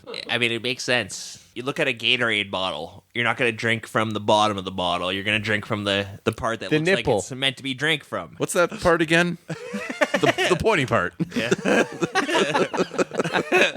So back to Sheila's house. That's the general's wife or girlfriend. Her friend comes over and she's like, I'm so scared. I don't know what the fuck to do. Sheila's like, well, come in here. I've barricaded everything up. What about the coal hole in the cellar? And You never forget to barricade your coal hole. Oh, yeah. gotta barricade the coal hole. Rule number one, Man. during a zombie apocalypse, That's you what- take that coal hole. That's put what some my boards over it. Trinidadian grandfather would always tell me, is barricade your coal hole. It's like, There's not enough room in hell, so you gotta barricade your coal hole. I don't know. I didn't understand it then. I get it now. I had to actually look this up, what a coal hole is. I had to think about it for a while, and I guessed what it was just based off the name. Do you guys know what it is? I mean, I'm guessing it's just a hole underneath a European house where you used to dump your coal Yeah. to heat your home. Yeah, exactly. That's it. You took your sack of coal from the market and threw it in the coal hole. Yeah, eventually they started using gas and stuff, but like in the dirty days of fucking industrial England and stuff, you'd keep them open for the coal guy to come and drop them fuckers off right on the Oh, street. He was like the milkman. Yeah. People back then were, if like the son didn't look like the father, were they like, oh, the coal man might have paid a The visit Coleman's here. been by, hasn't he? I'm just a coal man's daughter. I made a deposit into her coal hole. I'm a coal man. I'm a coal man. So she didn't barricade the coal hole, and that proves to be Sheila's undoing or Cindy's undoing. Cindy, she gets stabbed in the tit. Well, it's an interesting turn of events because they investigate the cellar and it doesn't appear like anyone's come through the coal hole. So they lock it up and they're like, oh, thank God we locked up the coal hole in time. Then they hear a noise upstairs. I don't know where this guy came from. Maybe he climbed on some gutters. Could have been like the however long Sheila left her whole house open for. She wasn't very responsible. Yeah, once again, this movie proves that it just has it out for women who don't wear bras. Okay, so Miller and Anna, they're still driving around. They're starting to run out of gas. So they go to a gas station, and Miller's like, wait here. Don't come with me. Stay by the car. Let's never be together. Make sure we split up always. Always be separate. It's safer that way. You're the most attractive women out of the two of us. The zombies are going to get you before they get me. Yeah, exactly. They want your breast blood. They're driving in like an ambulance. It's like the Ecto one that the Ghostbusters drive in almost. It's like that style of old school ambulance. It's like the Eye of the Hurricane scene where they're like, she puts a coat on and he's like, oh, it's a nice coat. And it's almost a semblance of normality in the middle of this zombie apocalypse that's happening. And I'm going to stop here. I know you don't want to hear this, but I think this gas station has braziers. Put this on, it'll make you safe. I forbid you wear this. Get out. Yeah, sure enough, a zombie pops up in the back there while they're in the fueling station, and they're like, "Oh, it's a zombie!" And they lock the door. Lock the doors right away. And the zombies are doing very unzombie-like things. They walk around front to the ambulance. They're like opening the trunk and just like searching through the ambulance. They know an ambulance might have some plasma in it. And these zombies love to drink blood, so they find that plasma and they're looking through the glove box. They're looking in the trunk. They drink that shit like a milkshake. Meanwhile, Miller's plasma brings all the zombies to the yard. of course, a gas station is Damn a right, perfect it's better than place to make a Molotov cocktail. Those That being- first zombie comes up though, and Miller just fucking throws an axe in its chest. Yeah, that's one of his. I don't know special why forces he's moments. fucking Rambo in this movie. Yeah. I don't know where he got his Fucking training. crazy. Oh, man. Am I in charge of this broadcast or not? Yeah, yes, Miller. Whatever you say, just don't throw an axe at me like you did the last producer. Just wait till he gets his hand on a gun. Yeah, he's like, take this bottle. Can you find something flammable? We actually have everything we need here to make a Molotov cocktail. Is there any ordinary gasoline here? Here's some cotton batting, some gasoline. Yeah, she's like, will all of these perfect ingredients work? And he's like, perfect. I found it under the Molotov cocktail section of the gas station. Yeah, perfecto. There's a tense moment here where Miller and his wife are standing by the door, and Miller's like, "You have to open the door, and then I'll throw the Molotov." And she's like, "I can't do it. I'm too scared. It's too scary of it." He's like, "Shut up, woman! When I tell you open the door, open it." And she's like, "Okay." And then the plan proceeds perfectly from there, and they blow up the zombies. Yeah, there's like a girl zombie sitting next to the car. There's a bunch of zombies around it, but there's one that's just sitting there, and then you get the classic Italian movie cut where she gets replaced by like a balloon filled with ground beef. It just pops like a fucking balloon and explodes. Sheila fancies herself the artist, but have you seen Miller with a Molotov? So yeah, Anna breaks down kinda. She's like, I'm tired. I'm really tired and I'm frightened. I think he gives her the old backhand or something. Shut up. Shut up, woman. He backhands her, and then they just start making out right after. She's like, "Yeah, you were right. I was hysterical. Let's swap spit." It'll never happen again. They hear a church bell ringing not too far away, and they go and check it out. And Miller goes up to the top of the thing and investigates where the bell ringing's coming from. And it's just a guy hanging from the bell rope. Yeah, it's a dead corpse. Which I don't think would have enough weight or inertia to keep that bell ringing. Not indefinitely. You No. wouldn't think so. Unless he was like, He would have to like really kick off and like get some momentum going before he snapped his own neck and suffocated. he was practicing. He had a gig with AC/DC later that week, so he was just really fucking hammered on those bells. It's a pretty cool set. They go in there, and it's like this chapel has like stained glass window from like floor to ceiling all around. It's kind of a visually interesting thing to look at. Oh, there's no shortage of beautiful churches in that area. There's a priest in the church, but as they approach him, he turns around and he's got like a blemish on his lower chin, and it's like, oh, he's a zombie. Yeah. Before that though, that she's like, in the legends, they say that vampires drink blood, and they say that vampires can't come into churches because it's sacred ground. And they're like, oh yeah, good idea. And then this they're could like, be their oh salvation. look, a pastor, let's tap his shoulder. Oh no, he's a zombie. Oh man, It's so funny with this because she walks up, like, we don't see the priest's face or anything like that. She walks up to him from the side that we can't see, and then the priest, like, does this weird turnaround, and then we see that, like, the side that Anna was walking towards is just clearly a zombie. Yeah. That's the zombie Yeah, side. she came up on the zombie side. He's not that clever of a zombie because he's got the candle. You know, they have those long altar candles. Oh, yeah. You have good candlestick. That's a bludgeoning weapon. He's using the wax candle to attack them with. Dumb. Just the wax part. What a dolt. Yeah. Yeah. I'm pretty sure Hugo Stiglitz bashes his brains in with like a fire extinguisher. You know, Miller goes full Clue, and he beats this guy to death with a candlestick. Okay. It is all with the In candlestick. the chapel. It was Miller in the Interesting. chapel with the candlestick. What murdered the priest. You know, I got a nice candle when I was baptized. It's like a baptismal candle, and I've often fantasized about Leave it there. No more. Thank you. Anyway. It's after dark, but it's not that far after dark. Oh, good night, everybody. No, you've often fantasized about beating someone to death with it. It's perfect eye socket shaped. You just slide it right That's into the eye somehow socket. much worse. Right into the Did brain. not expect that. Yeah, or you go in the mouth. Go through the roof of the mouth into the brain. Well, that's why we started this podcast, just to talk about our deepest, darkest fantasies. There's a lot of ways you can kill a guy with a candle. It's a good thing nobody's listening. After Miller bashes the priest over the head with the candlestick, then we head over to the army hangar, and the major comes in a chopper, and there's crowds of zombies below. He's kiting them. He's doing the kiting. These zombies are very responsive to falling into a human's tricks. Major, why are you stuffing these chopped up couch cushions down the front of my shirt? Trust me, the zombies will love it. Every zombie in Italy is heading to this field right now, Major. What's going on? Look out, that zombie is JD Vance.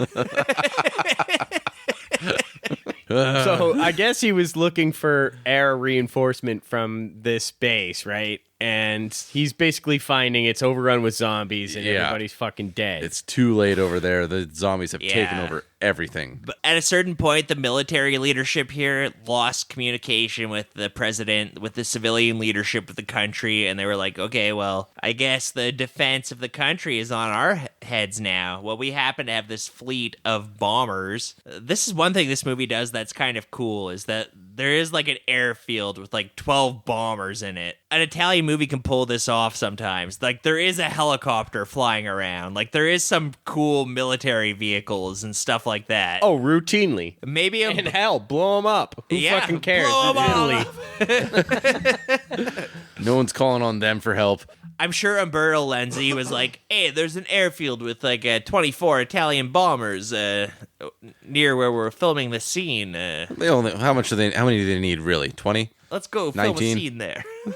Ooh, Italy or the movie? Never forget. The Major lands in the hangar, and this one pilot comes out who's not a zombie. He pulls a gun on the Major, and he's like, I don't want to die. I want to live. You're calling me crazy? And another soldier behind him just fucking unloads on him with a machine gun.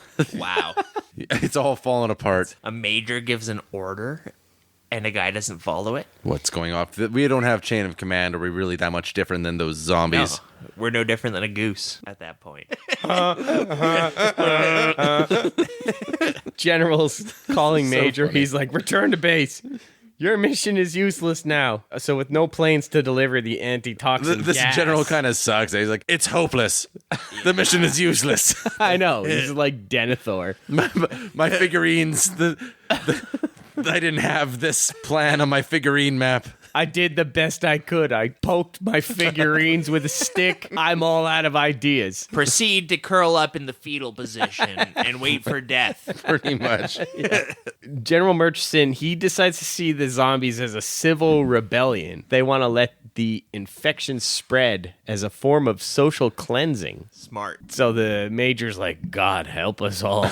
It's so relevant to our modern political climate, the way they let the zombie cane. Yeah, just like them GMOs they're putting in our foods. And Chemtrails are going to turn us on to zombies. Are you right or left? Either way, this movie, it's a Rorschach test for you. You can look at it and be like, oh, wow. I see myself in Miller. Those hippies are out of control. They're not putting antitoxin gas in the planes. They're trying to socially cleanse us. Like, what are they doing to my water? I don't like you asking questions. I'm They're in- turning us gay. I'm in Flint, Michigan, and this water tastes real weird, and I think I'm turning into a zombie. Mitchell, I have some very unfortunate news for you. It's pancreatic cancer. I got some sorry news for you, Mitch. Those people didn't turn into zombies. Oh, no. They just died. I can feel my healing factor being ramped up. No, that's my kidneys shutting down. The world of Italian film is so much more whimsical than real life, as bleak as it is. I would fucking love it if the military, if all they did was just push little figurines around in their little war room and play pretend. What they do is so much worse. If only Agent Orange had made me want to eat human flesh. Did you know that Agent Orange persists in the human DNA for 13 generations? Oh, no. Interesting. I did I not. learned that in the Vietnam War Museum. It is a point of national pride and they take care of people who are victims of Agent Orange, because you could be okay if you were exposed to it, but then you might find your children and potentially their grandchildren. They say that there's no way to cleanse that from your DNA. So we're back at Sheila's house. And the Major... Her boobs are out to here, and they're so big. It's amazing. Oh, man, she has amazing boobs. Not a bra in sight. But Major comes back, and he finds her licking the blood off her ugly, crappy sculptures. Yeah, it's a bizarre scene. There's like a little bit of surrealism in this scene where he like slowly goes up the stairs and she's in the room facing this severed head, and He ends up putting a bullet in Sheila's head, right? Jesus, Sheila, I knew you like your art, but not like that. She turns into a mannequin for a second, and then her head explodes. Yeah. Here's where I made a note that we needed way more headshots in this movie, but then that's all we get for the last 10 minutes. It's pretty great from here on out. The body count in this movie is astronomically high. It's something like 160 or something. Yeah. Oh. It's Not bad. Like almost 2 a minute. Higher It's than insane. Dawn of the Dead. Or no. Yeah. I'm sure. That's over a death a minute. How many DPMs? Can we get this baby up to 160 DPMs? She won't go any higher, Captain. We can't pay the extras. They hit the boobs per minute quota, and they hit the deaths per minute quotas. They hit all the important quotas. They knock him out of the park. This movie was awesome. So finally, now we get Miller and Anna. They show up at a carnival. And Anna's having a hard time again. She's all pouty, and Miller's like, just, Anna, will you just forget about the priest? Forget about that priest. You know, that's one thing this movie does well.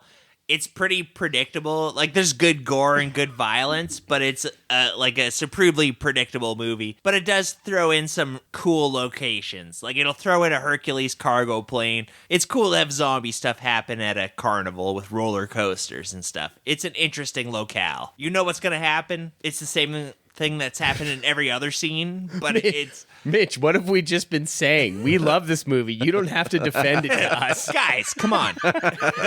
It's full of death and titties. Don't turn your back on Nightmare City now. We're at the carnival scene. I fucking love this movie, buddy. Don't worry about it. Miller spots this fair, and they're like, hey, let's go there. That seems like a great place to go. Maybe I'll win you one of those big stuffed animals. She starts to argue, but it looks like he might slap her, so she's like, oh yeah, carnival's a good idea, and they go there. Again, so Miller's like, wait here. I'm going to go investigate something somewhere far away. You'll be fine, right? I'm going to go look at this Jeep. Stand out here in the open. It's very important that we separate in these situations. Explore. We can cover more ground that way. A horde of zombies descends on the two of them.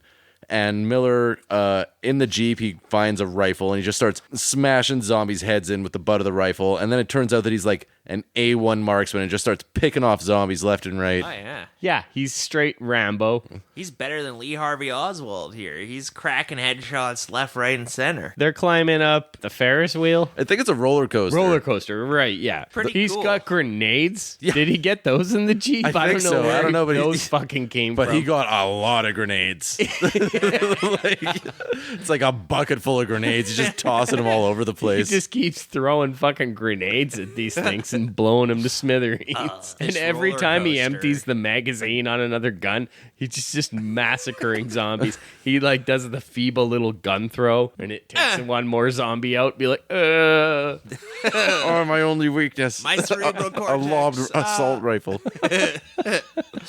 They shoot their way up the roller coaster. Like, they're traveling up the roller coaster tracks, getting high. They're at, like, the top peak point of the roller coaster. They've attracted the Major. Yeah, the Major sees him on the roller coaster. He sees the commotion, and he's like, maybe we he can go just and left save his him. girlfriend's house. He's like, what's going on here?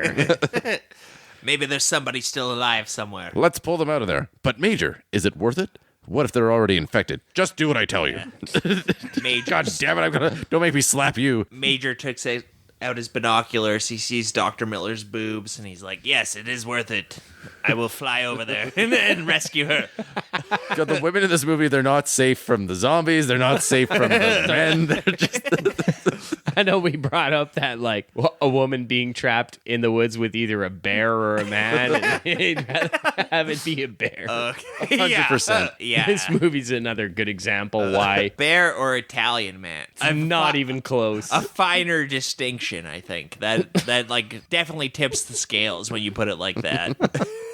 You say man. Okay, what if I said Italian bear? Italian bear? Oh no. fuck. He's gonna maul me and have an espresso. So yeah, the Major, he's swooping in to save them, and they lower the ladder, the little rope ladder helicopters always have, and Miller's climbing up, and Anna's like, she can't hold on, she's not strong enough, and Miller, he can't save her. This scene gave me a personal nightmare because this is like your own personal gym class. Flashbacks. Oh, Like the helicopter drops a rope out here, and you're expected to be able to climb the rope just free, Your suspended above this roller coaster. No way. personal gym class. I'm dead if that happens. Be it a cum rope or a regular kind of rope, no way I could climb that. Oh, that rope's not strong enough to hold Anna Miller. Oh no! It's pretty great how she dies though. She like falls and she just like smacks on the bars as she's going down. She turns into like an 8-foot long mannequin. She's just like the lankiest thing. This is my favorite scene in the movie. It's so good. She hits every bar on the way down. And great. you get her scream on the soundtrack repeating. As her head is bonking off all the fucking bars. I gotta say, this scene earned an "oh fuck" from me while I was watching it. Before immediately being invalidated by it. I laughed hysterically because watching a dummy fall multiple stories and hitting every fucking bar on the way down with a loud ADR scream over top of it just kills me every time. I recorded it and sent it to a bunch of people. Yeah, it's the best. It's like Homer Simpson falling down Springfield Gorge, where he's just like fucking. No way she could have survived unless she landed on her boobs or something. But So now Miller wakes up in a cold sweat. It was all a dream. yeah, the ultimate cop-out ending. So bad. It is, and it isn't. It's the same ending. We've seen this in North. There's a few high and low movies where we've seen this already, I think. Wizard of Oz? Wizard of Oz, yeah. It is and it isn't, because it is like a little weird. Like there's been little hints throughout the movie about this Umberto Lenzi's weird philosophical ending where he's like, this is not a movie about zombies, this is about the cyclical nature of human violence and this and that, and I guess I can buy into that. I don't know. Miller, he gets up, he's like, oh, good thing that didn't happen. He goes back to the airport, and everything's coming true. Repeated 3-minute scene. You're seeing the 3 minutes from when he was going to interview this nuclear specialist at the airfield, and then we see that dipshit moron shoot a flare at the plane. yeah, that guy again. Don't shoot the flare, you'll only anger it. And that's the end of the fucking movie. Yeah, we get this little caption: "The nightmare becomes reality." Yeah, see? Wow. It's all Nightmare City. Wow. I think that's pretty satisfying. That's what happens a lot of times when we do this. I'm like, I don't know, and then somebody will come in with some take or. We really showed our whole asses on this episode. Oh, holy shit! Yeah, so that was. We're going to be arrested. This is the final episode. It's a matter of time at this point. This show just gets worse and worse. Yeah. It's gross. Truly depraved. I feel dirty. I feel like I need a shower when we finish recording. Showered. We all know that won't happen. No. We talked some zombie movies today. Mitchell, which one did you prefer? Well, yeah, Dawn of the Dead is the zombie movie at the end of the day. It's hard to pit anything zombie related in a zombie contest against Zombie of the Dead. Stop saying zombie. Sorry, I said zombie too much. The word lost all meaning to me. I'm done talking. Case closed, Your Honor. Dawn of the Dead is a fantastic movie. George Romero, I love him. I love the zombie trilogy. Night of the Living Dead, Day of the Dead, and Dawn of the Dead are all great. Umberto Lenzi, he's a good guy too. I like the boobies. I love the boob bloods. I love makes me hungry, makes me horny when I watch this movie. But at the end of the day, I gotta give it to Dawn of the Dead. All right. What about you, Luke? I was new to Dawn of the Dead. I'm a Romero fan as well. I liked it a lot. It's really fucking good. There's almost no issue with it. I'd say it's almost a perfect movie. But if I'm honest, I had more fun watching Nightmare City because I didn't know what to expect. It had just lots of titties. I had lots of laughs. It had Undeniable. just crazy amounts of violence in it. You know, the Dawn of the Dead thing, that whole message has kind of been played out to me a whole bunch. It's a seminal movie, but it maybe hasn't aged as well to me as, for instance, Night of the Living Dead, which I find to be a lot scarier and a lot more intense. Just for funsies, I'm going to hand my vote over to Nightmare City today. Oh, Well, no disrespect, Mr. Romero. Please, don't drink my titties. Yeah, Nightmare City is 100% the funner movie. It's just a riot pretty much from start to finish. It's a blast, like everybody's talked about. High body count, high TT count. You got everything in there, which is great, but I'm going to be plain Jane, and I got to go for Dawn of the Dead. For me, it's required viewing. It kind of informed the whole zombie genre, took the lessons learned in Nightmare or Night of the Living Dead, really expanded on it in all the best ways possible, and I haven't seen it in a minute, and it was a blast to revisit it, so I'm going Dawn of the Dead. It should be noted, Dawn of the Dead is not available fucking anywhere right now. It was so you can't rent it online anywhere. Yeah, There's not some streaming asshole anywhere. bought the rights to it, and he's just like hoarding it. And it's interesting. impossible to find a fucking DVD or a Blu-ray. It's actually hard to find it on like Amazon too. Even if you wanted to buy it, it's it every costs time. a fortune. Yeah, it's like $80 to buy a copy, and you can buy the 2004 the Snyder Dawn of the Dead for like $5. Yeah. Luckily, Mitch had a DVD copy, so we all watched this one on physical media this week, and Literally, it was the only way I could find to watch This- it is this Mitch's was, old like, DVD. I bought that DVD around the time that the Zack Snyder Dawn of the Dead came out. Like, it's probably almost years a 20-ish years old DVD at this point. And there was like a few DVD releases. I remember even after I bought that one, there was like the complete edition of the Dawn of the Dead would come out with more special features and stuff. So there was like a cluster of DVD releases for Dawn of the Dead around that time, and then I guess so weird vanished into the ether. because it is a classic. Like you would think that it would be more widely available. So Yeah. all right, so it sounds like it's a split decisions, edging slightly towards Yeah. Dawn of the Dead. So that pretty much does it for this episode of our House of Horror.